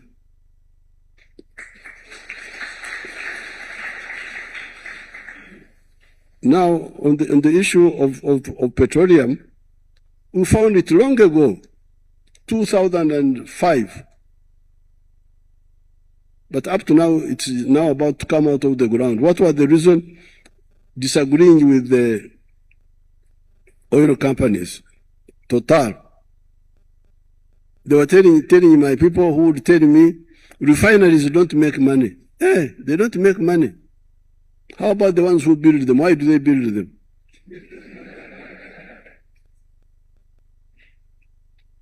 Then when I checked, the refinery in Uganda actually is very, very profitable. Do we have somebody from that sector? From energy? Do we have somebody here? Minister, do you remember the internal rate of return? Huh? 14. You will confirm. Or you're going to confirm. The internal rate of return is very high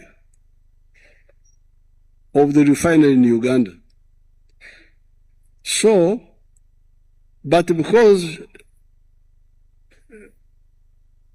I'm also tactical, because the Total were insisting that they should take all the oil. Why do you take the oil? They could use as are here. Why do you take it? So, no, there's no money in the refinery. I said, no, you are lying. Now, eventually we agreed that we build a small refinery of 60,000 barrels per day. What do you call this? You build, then you add on. There's a way they say it in English. You build one unit, then you add on. Add on another 60,000, and that my refinery would have first score on the oil, and then the balance you can export through Tanzania. Fine. Now recently, and then that ECOP, it's now called ECOP, East African Pipeline. Later on, we could see that people of Congo could use it if they want, because there's some oil there on the other side. People in South Sudan can use it, because they have got oil there. Now, this oil of the Calabat is one of the 5 provinces. We have got 4 other provinces of oil. This is just one of them. So therefore, the 13%, the internal rate of return is 1.3. Okay. And what is the internal rate of return of others in the world? Find out.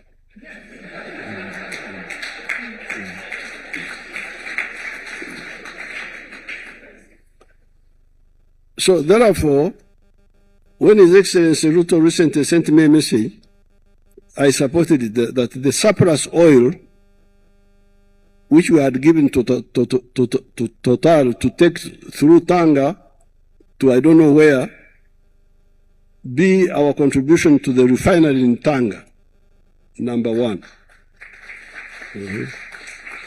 Then later on, we can add the petroleum from the other Congo, from South Sudan, and also these other provinces, because the one of Uganda, where we have the oil now, is only 40% of the Arbat area. There is another 60% which we have not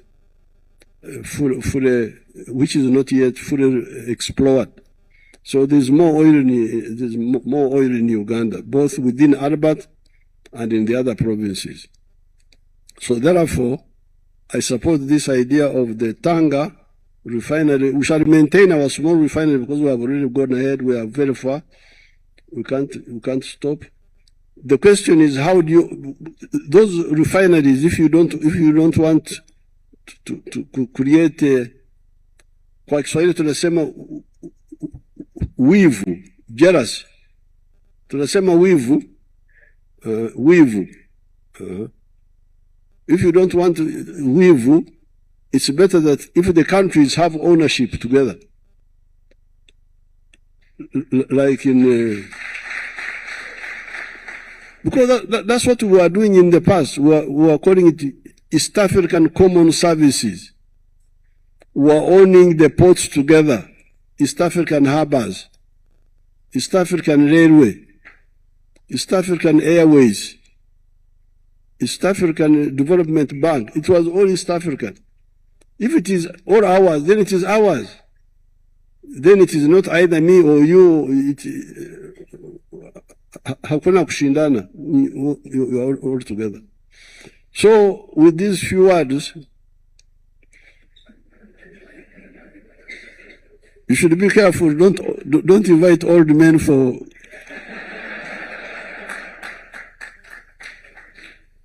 Don't give audience to old men, because you do so at your own risk. With these few words, it is now my pleasure to participate in the meeting.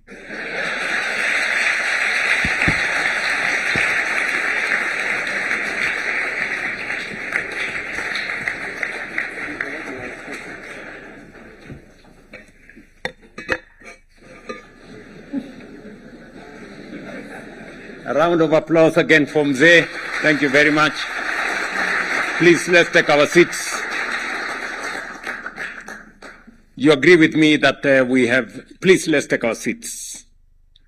You agree with me that we have benefited from a wealth of wisdom from Mzee, President Museveni, and we have been listening to you very carefully, and you have made the work of this summit that much more easy for us to take it forward.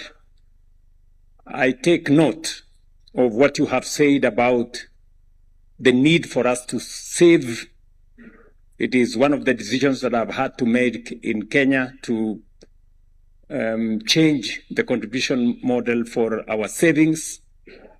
You have also made a very profound statement, and I hope those of us in Kenya were listening to Mzee. He has said money from our social security savings must not only be used for matters consumption and paying debt by investing in treasury bills. It should also be invested much more meaningfully in infrastructure development. That is what progressive countries do. I know there's been a debate in Kenya as to whether resources from our pension funds should be used in the development of the railway, the roads, and other infrastructure. The wisdom of Mzee tells us that is the right thing to do. And that is conventional wisdom worldwide. And it is the statement that was said by my good friend, the CEO of Africa Finance Corporation, linking our pension funds to infrastructure development. So with those many remarks, I think it's a good point for us to say now that the Africa Infrastructure Summit is formally open and we can progress. Thank you very much. Thank you. Thank you, Your Excellency, Dr. William Samoei Ruto. I'll request that we kindly take our seats.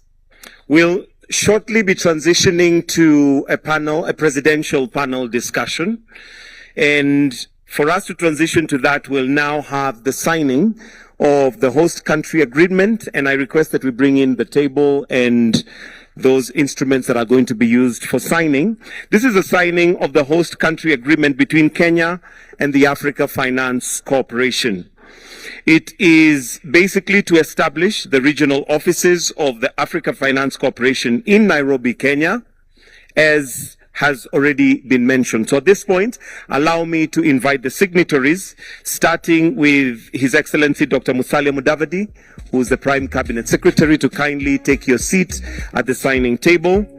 Also followed in tow by Samia D. Zaibaru, President and Chief Executive Officer of the Africa Finance Corporation. The host country agreement is between the government of the Republic of Kenya and the Africa Finance Corporation. So I'll also request that the legal team that is assisting with the signing to kindly present the documents as we now witness the signing of the host country agreement between Kenya and Africa Finance Corporation.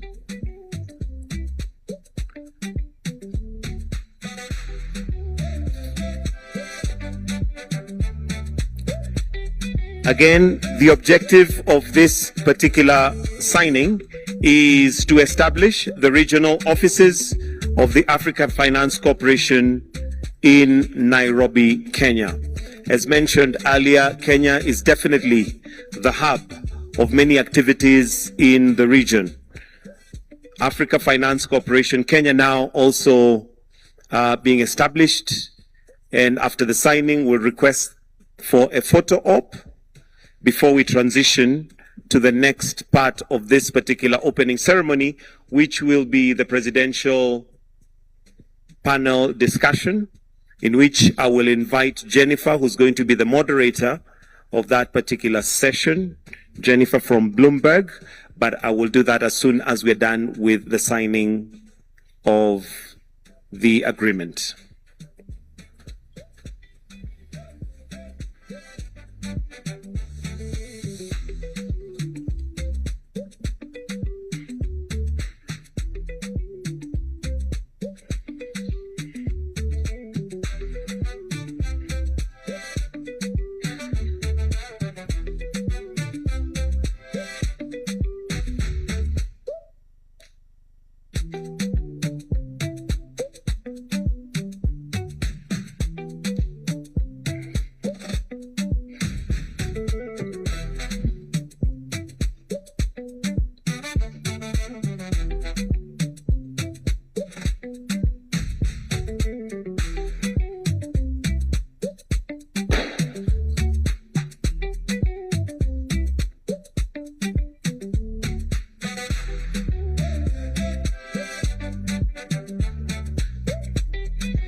Again, perhaps just to capture that for the sake of those who might be doing the communication for this particular session, this agreement, the objective is to establish a regional office of the Africa Finance Corporation in Nairobi.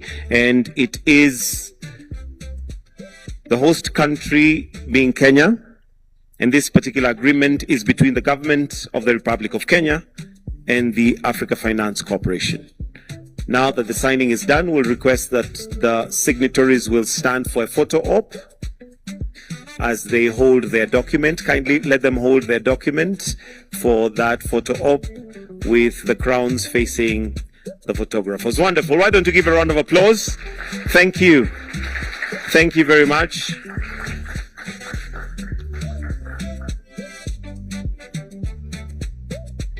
Wonderful. Thank you very much. You may exit, and I'll request that we now prepare the stage for the panel discussion. And this particular panel discussion, Africa's industrial revolution needs 3 levels of success to succeed: the right policy, the right environment to attract and retain capital, industrial courage to build and scale, and the development capital and architecture to turn projects into bankable investment assets. I'll request that we now bring in the chairs for the panel discussion as I go through this. Africa's industrial revolution needs 3 levers to succeed: the right policy, environment to attract and retain capital, the industrial courage to build at scale, and the development capital architecture to turn projects into bankable investment assets. This conversation unpacks what each looks like in practice and what happens when all these three pull in tandem. This definitely being revolutionary, and as mentioned earlier, it is a paradigm shift. It is a moment where we change how we look at things as Africa. So as we get ready, allow me to now invite Jennifer Zabasanja, who's an anchor at Bloomberg, who's going to be moderating this session. So I'll invite her to kindly take her seat. Then after that, scene set for what we are about to have. And as we wait for the principals, I'll request that we have some background music playing as we get ourselves ready. Jennifer, if you're around, kindly, you may come and take your seat as we prepare to invite the other panelists, which includes the two heads of state that we have present. Why don't we put our hands together as we welcome Jennifer?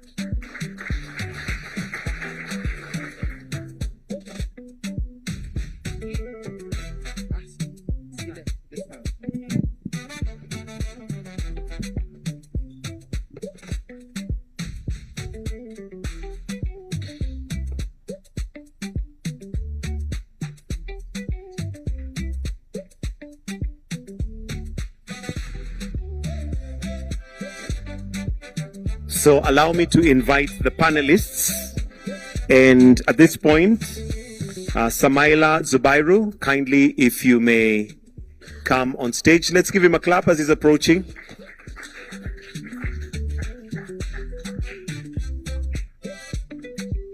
Also, allow me to invite on stage Alhaji Aliko Dangote, Chairman and CEO of Dangote Group.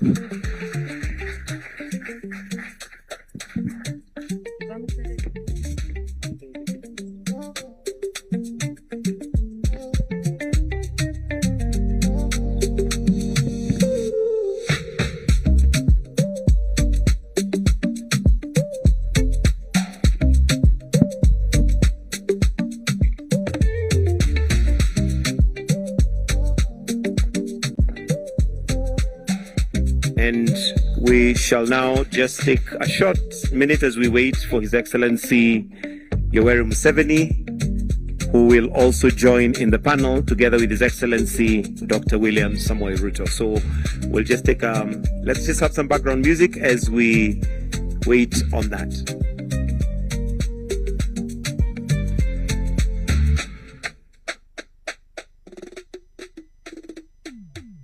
So allow me to invite Jennifer to just set the scene as we transition. Welcome, Jennifer.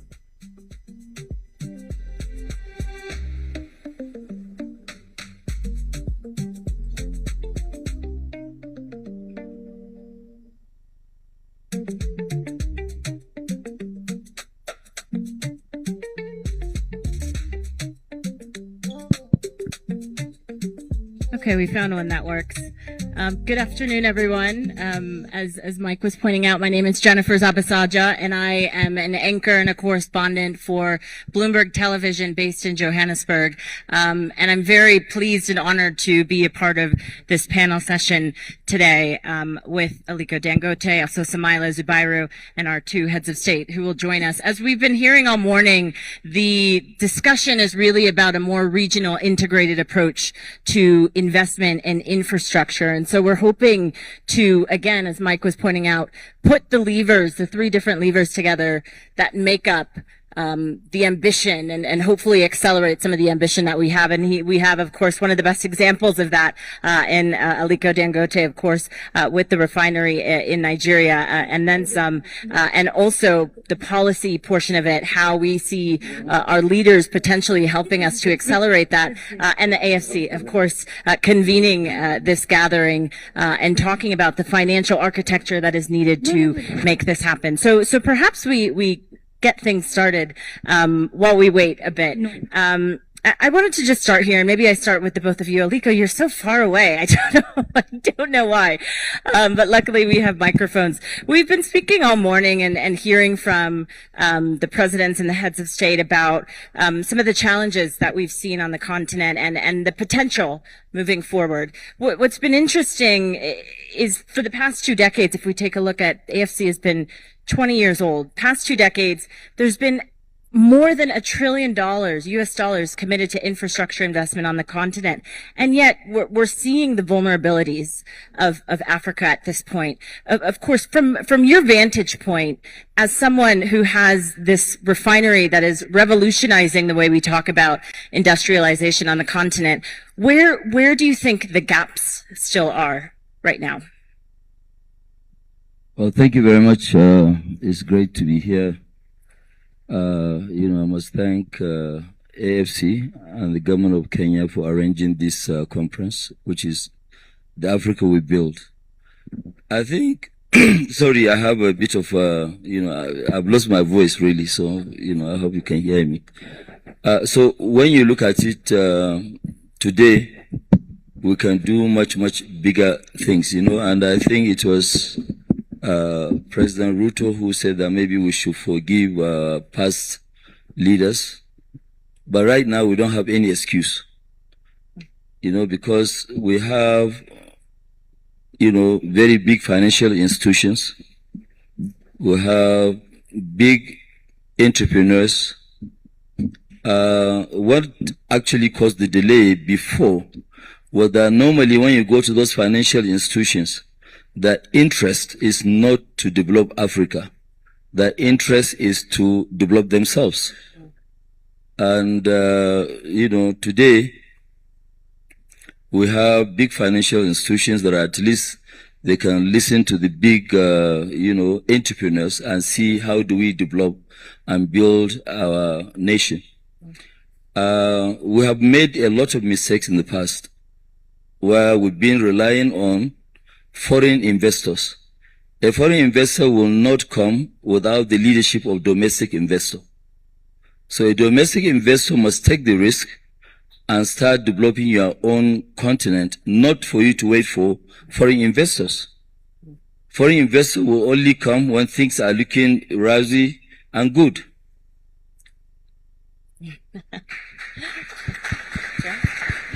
So, as we speak today, also, when you listen to the speech of President Ruto, he actually summarizes almost everything that we are to discuss today. You have pension funds, 550 billion of pension funds in Africa, and you are funding something totally that is irrelevant. And most of our own people too, when they have money, they take the money abroad. So when they know that we have money, we have what it takes to develop our continent. Every day we are saying potential. Potential for what? The potentials are there, of course, but you have to harness the potentials. We've been having fuel queues in Nigeria for 52 years.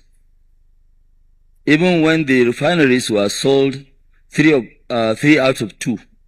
3 out of 4 were sold to us in 2007. Later on, the same people who are benefiting $10 billion of corruption money went and instigated, and it was reversed a few months later, which we lost a lot of money because we paid banks, we paid advisors, we paid lawyers, we paid everybody, of which, AFC was part of. So today, as we speak, can we be where we want to be? The answer is yes. But we must build it ourselves as Africans, not by foreigners. Thank you for that. And of course, we will welcome President Museveni and also President Ruto to the stage. We were just speaking about the gaps that still exist despite some of the investment that we've seen on the continent. I've been listening to both of you speak this morning, and it seems like there is more cohesion between both of your countries. I wonder if you speak to an investor and you talk about what the regional collaboration looks like now, what's different now than in the past, what would you say? President Museveni? what is different is that the mistake makers have failed.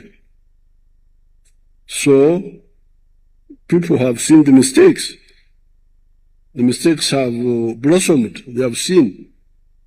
I think that's why people are beginning to see themselves different. You can see these are. I have been watching this for the last 65 years. I think Mr. Ruto maybe, are you 65? 58, you can imagine. 50. So, these young people have come up and they have seen. It would have been better if because like some of the other people, like the Chinese, the people like Lee Kuan Yew, they saw it earlier. But Africa also had a lot of additional problems. Like, for instance, landlocked countries. Right. If you are landlocked, even if you see something, if the coastal countries don't see it properly, you can't move. So the mistakes are our biggest teachers. Because, and the crises. The youth have no jobs. So I think people can now see, can listen more. Because there was a law. It was really ideological intoxication that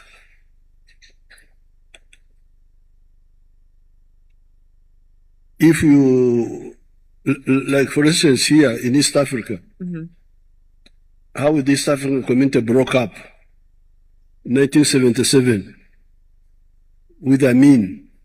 People thought there was another way other than the East African community. But now later on they discovered that no, East African community is the only way, and that's how we came back. President Ruto, have recent crises potentially accelerated some of this newfound collaboration between your countries?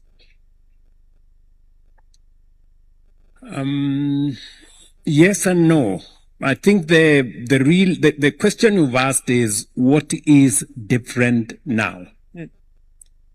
And I think there is realization by all of us that the solution to the challenges and problems we have is not out there.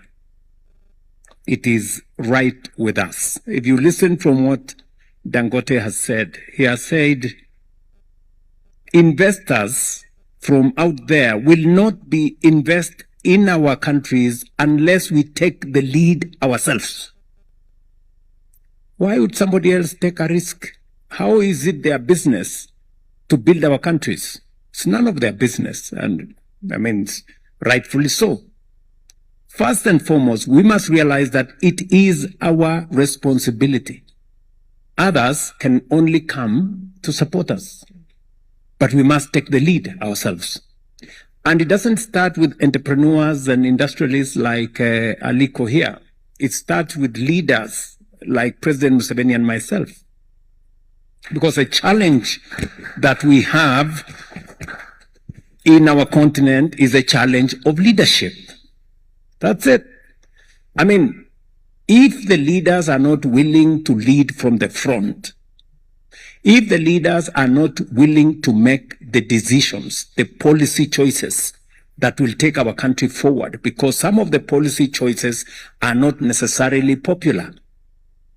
It isn't easy for it is not easy for President Museveni to say, if you are not making this choice, we are not going with you. You know, banning export of minerals is not an easy thing, because there are people who make money out of selling raw materials. So you have to tell them, no, this is not the right thing to do.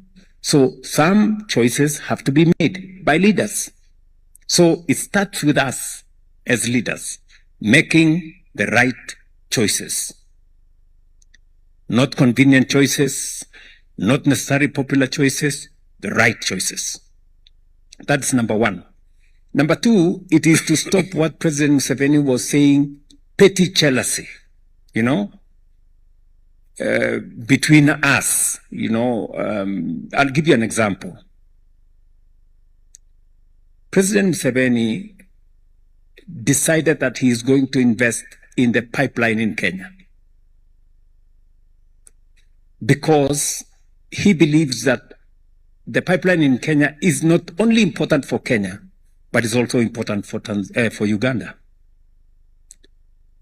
When President Museveni told me, I went to him and I told him, please give us some of your iron ore for our business people here in Kenya. He told me, that is not the policy choice I want to make. I have already said nobody is going to take iron ore from Uganda unprocessed. Then I made the choice that the investors who are in Kenya, I persuaded them to go and invest in the in the plant in Uganda. I was not selfish about it, because what will happen is that the iron ore in Uganda, the steel that is going to come from that iron ore is going to benefit not just Uganda, it's going to benefit Kenya as well. Instead of us importing steel from all over the world, it is cheaper for us to import steel from Uganda. Right. And because this is one region. So this, the beginning is the leadership that determine how we move forward. Let me conclude by saying, listening to Aliko Dangote here, it is not just leadership at our level, it's also leadership at the level of our business people. It would have been easier for Aliko Dangote to do trade of oil. I remember speaking to President Olusegun Obasanjo, and he told me he had a meeting with Aliko here, and Aliko told him, if you don't change the policies here, it is easier for me to import oil cheaper, I make more money, sell, than to refine oil, unless you make the right policy decisions. And that is what Aliko is telling us here, that the private sector and us will invest in the refinery. And by the way, we are discussing a refinery in Tanzania. The two of you. Yes, we are not discussing a refinery in Kenya or Uganda. We are discussing that we are going to have a joint refinery in Tanga to benefit all of us, because that refinery is going to take on board the oil from DRC, the oil from Kenya, the oil from South Sudan, the oil from Uganda, and we will just need to build a short pipeline from Tanga to Mombasa, and the finished product will use the pipeline that we already jointly own with Uganda. So all our assets become profitable. But you need a longer term view, to see it than just a short term, country by country. And that is why President Museveni was saying fragmentation is also part of our enemy. That is why some people broke up the East African community, because they didn't see the benefit of the bigger market. They were just looking at individual countries. So that is the where we are at the moment. And it is different because we've all learned our lessons. The policymakers, like myself and President Museveni, we can see with clarity where this should go. Industrialists like Dangote here, they too can see. And AFC right here with us, right. And all these other good bank people, they also appreciate that it is their responsibility to invest in this infrastructure, because it makes them money and it grows their bank balance sheets as well. Thank you, President Ruto. Samaila, I wanted you to jump in, because if we talk... But Mujuku, you speak Swahili? Not right now. Samaila, I wanted you to jump in because... Just hold on. What is also new is that if you look at Uganda, the pool of scientists whom we have now, we didn't have them at independence. We now have people who can do anything: automobiles, vaccines, electronics. So although we are meandering, making mistakes, but also some capacity was being built. Education, knowledge. We've got a lot of scientists. There's nothing you cannot make. So that is also new. So it is capacity there, but what he's saying, the eyes to see the future workforce. Samaila, I wanted you to jump in. When you talk to global investors, is this regional cooperation, is that becoming a prerequisite? Because it seems like you've been speaking about this for quite some time, and it's seeming like now that we're getting government on board, this is actually starting to pick up steam and being the case for capital to actually be deployed. What are you hearing in your discussions? Very good question. I'd like to lean in on 2 points raised. I think the key point is leadership. Leadership is extremely, extremely important to whatever we want to achieve. And I want us to look at leadership not just, from a transaction that we want to do now, but maybe from a long-term perspective. We need to embrace the idea of thinking about the next 15, 20, 30 years when we're thinking about development. So if you saw the report today, on the State of Africa Infrastructure Report, it talked about the consumption over time. It says it's going to grow significantly. And since we know that consumption is going to grow significantly, it only makes sense to look at regional infrastructure, which is what is happening here. Another point I want to make is the need for this same leadership to be applied to capital mobilization. I cannot emphasize that point enough, because Alhaji Aliko mentioned it. I mentioned it as well. And President mentioned it. He said, who pays the piper dictates the tune. Capital has always been one of those enablers for development, and we need to crack that code. And it's not so difficult. It's not so difficult because what we need to do is to look at what we have. Our research shows we have 4.4 trillion, over 600 billion with pension funds, over 400 billion with insurance funds. That's $1 trillion. And these are traditional long-term investors.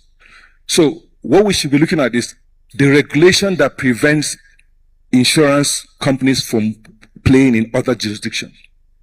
The regulations that focus more on short-term treasury bill investments as opposed to long-term productive investments.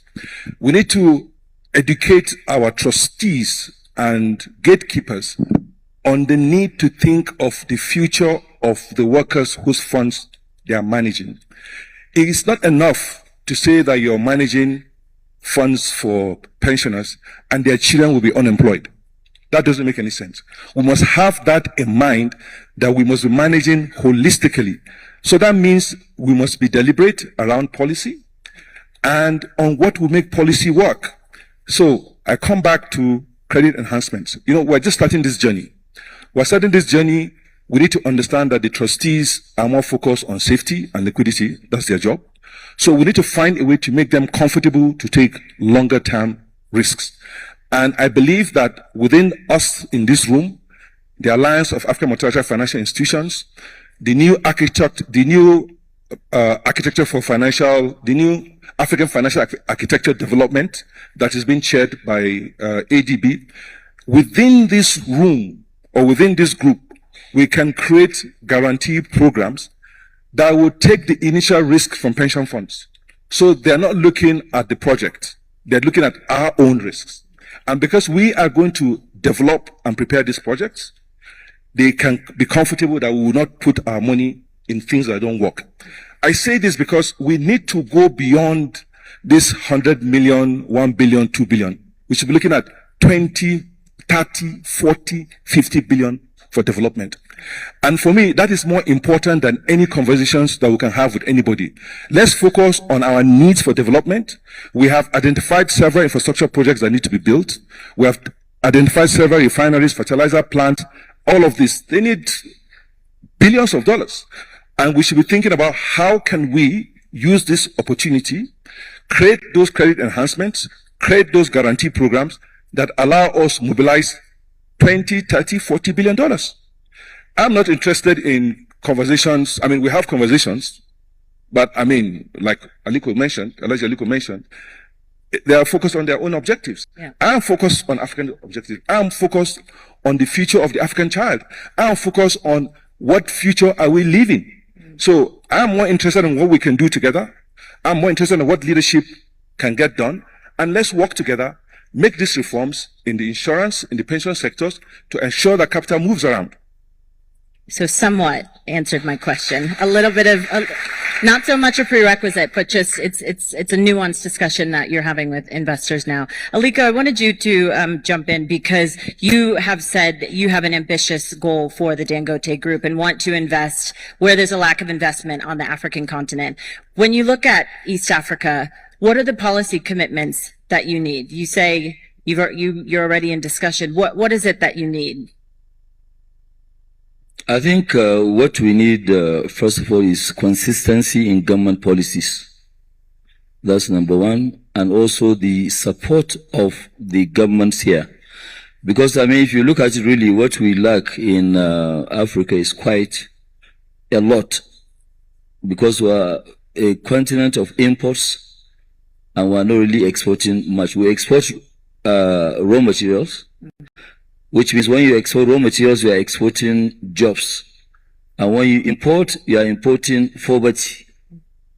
Because you are creating jobs out there, not here in the continent. So I think with the support of the government, there's nothing that is impossible. And some of us were really tired of seeing our continent going out there to be begging for anything. I mean, if you remember at the beginning of the war between Ukraine and Russia, the chairman of African Union, that was President Macky Sall, had to go and be begging for fertilizers. And since that day, I said, okay, fine, by 2028, Africa will be self-sufficient in fertilizer. And while doing that, we're opening 20 blending plants in areas where they don't have the capacity. Also, we are going to be at 12 million tons of urea. We are going to have massive potash and phosphate from Congo, Brazzaville. And we believe we will satisfy most of the demands of Africa. I mean, you look at it today with population of Africa of 1.4 billion and also rising, right? We don't have raw material for detergent. Just to wash our clothes, which we need every day. We don't have. We only have 2 factories, one Egypt, 50 tons, 100 tons in Algeria. So that's why we also launched now 400,000 metric tons of linear alkaline benzene, which is the 100% raw material of detergent.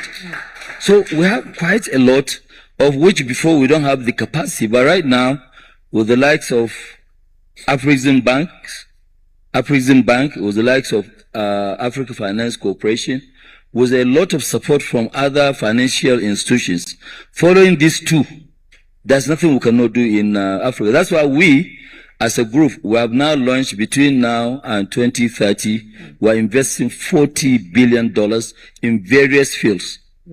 Is part of that the refinery? Even now, I can give commitment to the 2 presidents that were here. If they will support the refinery, we'll build the identical one that we have in Nigeria, 650,000 barrels. Wow.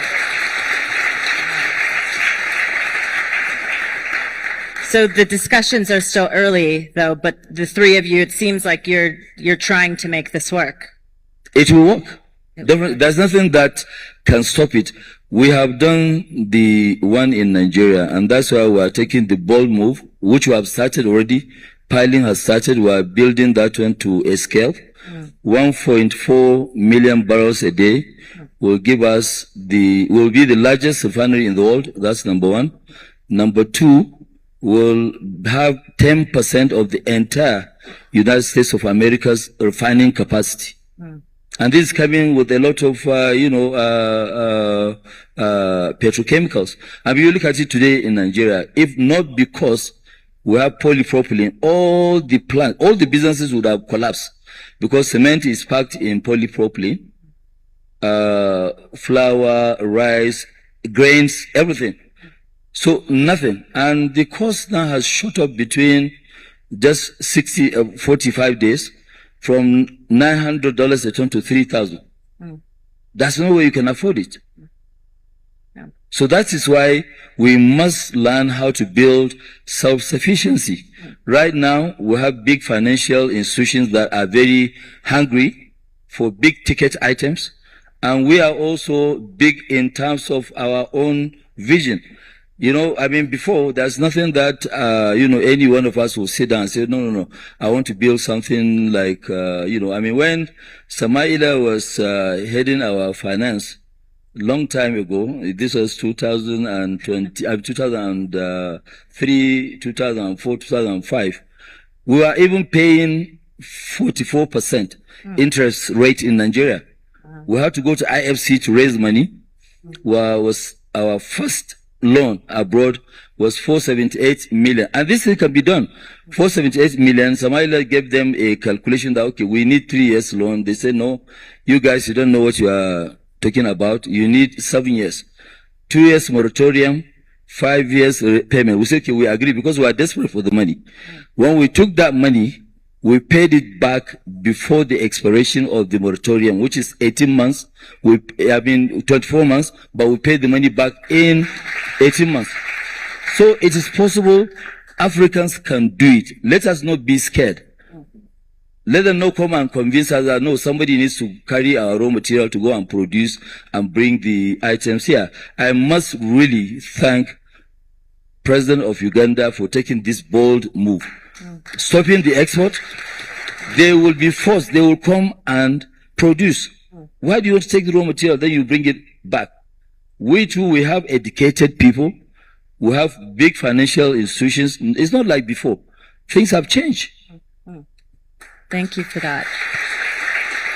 I'm cognizant of time. We don't have enough time. President Ruto, yes.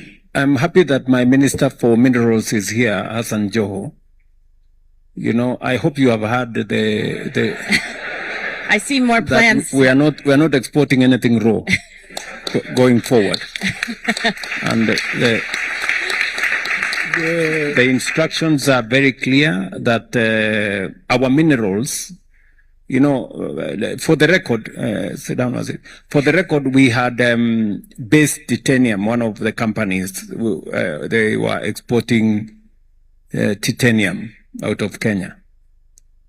They exported everything close to the mines, and we got nothing out of it. Very little, and the future generations are going to ask us, there was titanium in Kenya.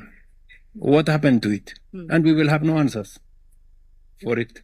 And that is why, going forward, we've been very clear as a government that the rare earth that we are now looking at, all the other gold issues and the whole mineral sector, we are not going to export it raw anymore. With clarity.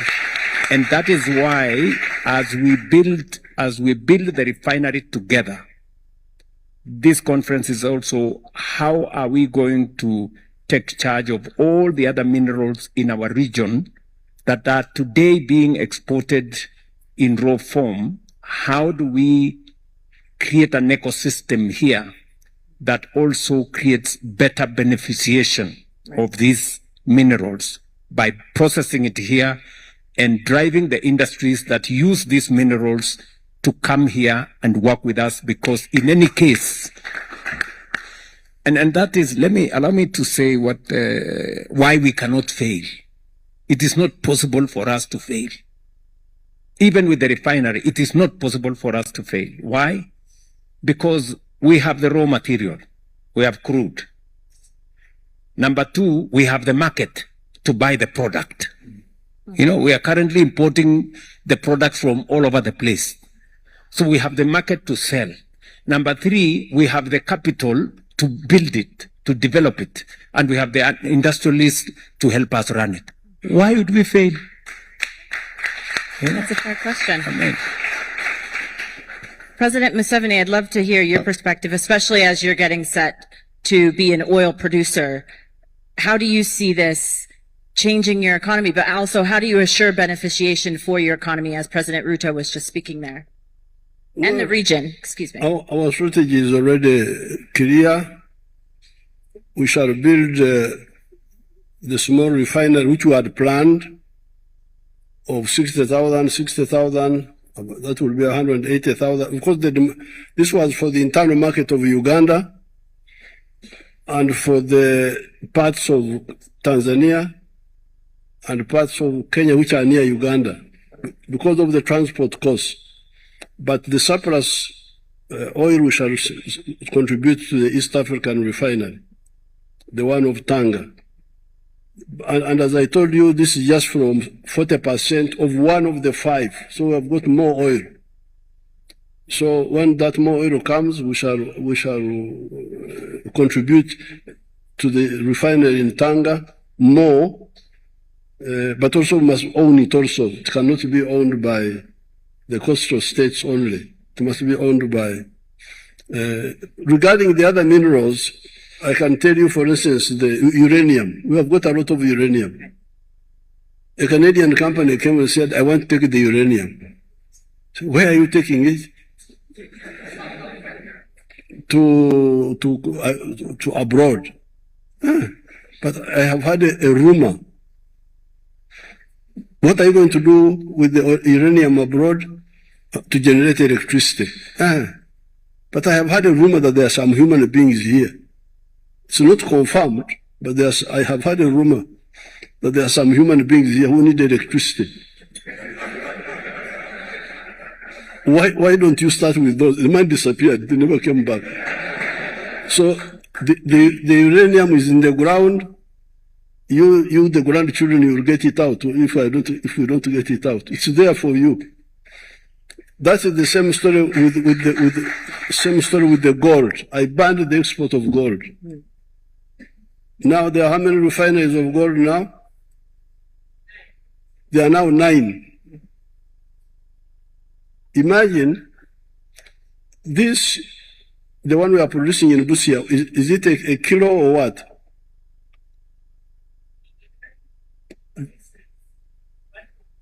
No. The one they gave me, is it a kilo or what? Yeah, but what is it? The weight? Now, if you export gold unprocessed, 84% pure, you get $60,000 a kilo. If you process, like we have done in Busia, just on the other side of the border, you get $110,000. 160,000. 168,000. Now imagine, from 60 to 168, all that money is lost. And the jobs. And then there we are using our electricity. That's right. You know, you the grandchildren, you must have heard of something we the elders call vertical integration. Right. Integrate from down up, but also horizontal. Right. Now, because we are purifying the gold in Uganda now, we can now also start a jewelry industry. Because now the gold is pure enough to be used in jewelry, to be used in bullion, right, to be used in electronics. So it is really criminal to export. I cannot allow the export of unprocessed raw materials from Uganda. I cannot. Right. Thank you so much, President Museveni. Aliko, please. And I think we're running out of time, but I'd love to hear from Aliko yes, Samaila. Last word. Thank you very much. Well, it's great to be here, but since we have 2 of our leaders here, I would like to use this opportunity to thank them for their leadership That's number one. Number two, especially, President Ruto to convince his colleagues to allow free movement of goods, services, and people. Because today, with an European passport, you can move faster in Africa than being an African, which I think we must really stop. So let them copy what Kenya did, because I remember I was here for his first inauguration. That was the time he allowed and removed visa-free for all Africans. Why can't we allow visa-free for all Africans? Please, we need to do that, because if we don't really do that, it will be difficult to trade with somebody that you cannot get in and out easily. Thank you. Thank you so much. I want to just, Smile, I'd love to hear from you, but I want to leave today with one commitment from everyone. We've heard a bit about what a few of you are discussing, but Samaila, maybe you start for us. What is the AFC committing today to this region moving forward? So I would like to kind of double down on Alhaji Aliko's appeal. Free movement of people is definitely good, but I want, President Ruto, President Museveni to be advocates for the Africa we build. And I want you to be advocates in terms of the reforms that are required for us to be able to ensure that African capital resides within Africa for Africa's development. It is something that we can do. By the time we get into the round table, I would elaborate more, but it's something that requires leadership. And two of you are well placed to lead this initiative to ensure that we create African capital markets. It's very important. We will not develop if we don't create African capital markets. Thank you. And my commitment is to support whatever we agree, not just for today, but into the future. We are looking at what should regional integration look like in 10 years, and what are the building blocks that we must put in place today to ensure that happens. In our minds, it's not just infrastructure, it's also capital, which is why we're keen on having a conversation with all of you to ensure that happens. Thank you. Thank you so much, Samaila. President Ruto, you said you want to be ambitious. What does that look like? What are you committing? I think we are committing three things from where I sit. Number one is to continue to provide leadership at the highest level to support Africa's transformation by supporting the Africa we built. What does that mean, though? It means moving potential, moving ideas to projects and programs, real infrastructure projects. And in my listening to what the CEO of Africa Finance Corporation has said, is also to provide leadership at the policy level on making African capital agile, and available, so that whether it is monies we have in insurance companies, monies we have in pension funds, making sure that the capital markets work, like what we are doing at the Nairobi Securities Exchange, is for us to make it much more easy for us to use our own resources to drive our own transformation.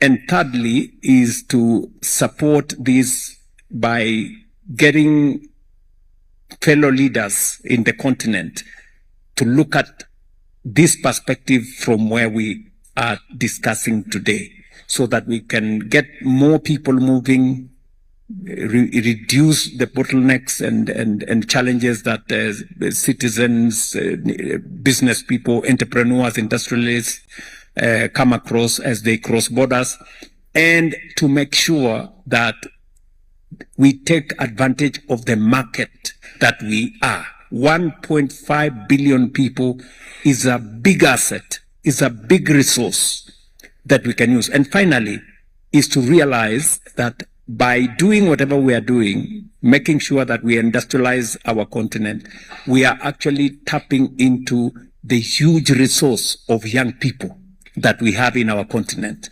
because they are a potentially potent asset for us, turning them into a workforce, and creating a bigger middle class out of these young people by making sure that we engage them through industrialization by creating jobs. I think this is the commitment we will make as we go forward. Thank you so much, President Ruto. President Museveni, what is your commitment that you're leaving with today? What is? Your commitment that you're leaving with today on this stage. My what? Commitment. Commitment. The commitment of 65 years.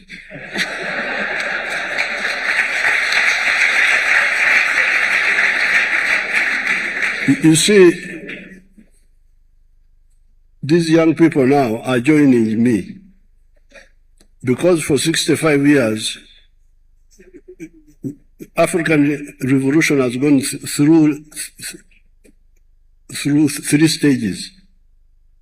1912, ANC is founded in South Africa. 1940s, the Mandelas come on the scene. Mandela, Nyerere, Kenyatta. 1960s, our group. And now you people, you are there. Now, our historical missions were three. Were four initially. Liberation. Number two, prosperity. How do you get prosperity? Through economic integration. I'm summarizing. The market. You cannot have prosperity without a united market and united economic effort like we are talking about here. Historical mission number three, strategic security. To build strong armies. And that one can only be achieved through political integration. In the case of East Africa, we are talking about the East African Federation. But you don't concentrate on that, you are watching Arsenal. I'm not watching Arsenal. You are watching European clubs. Right. Now, number four is the regional of liberation. Are you from East Africa? Yes. You know some Swahili? Yes. When we were running out of time, President, but yes, please. When we were fighting, we were saying uhuru na umoja. Now, when we go to uhuru na uhasama. Umoja disappeared. So now it is coming back.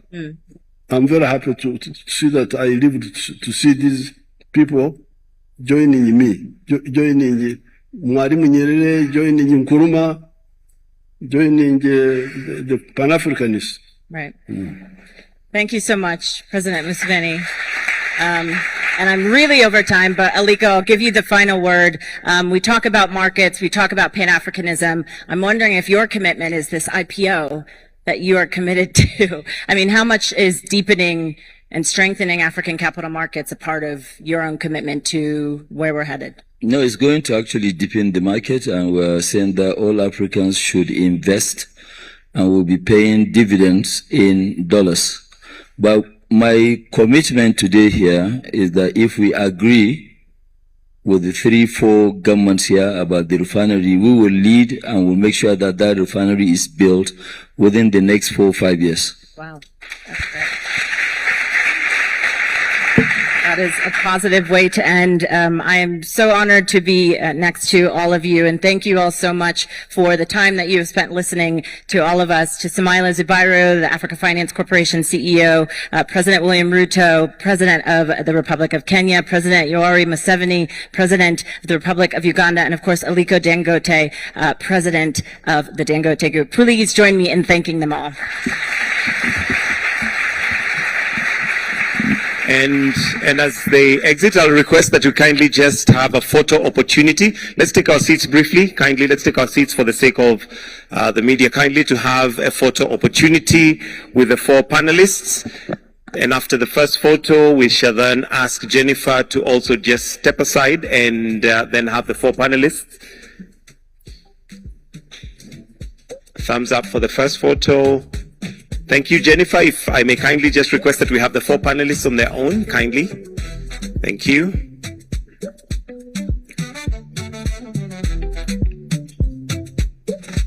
Thank you. I'll then request that we all be upstanding. We're going to be winding up with the national anthem. I'll request that the two heads of state remain on stage.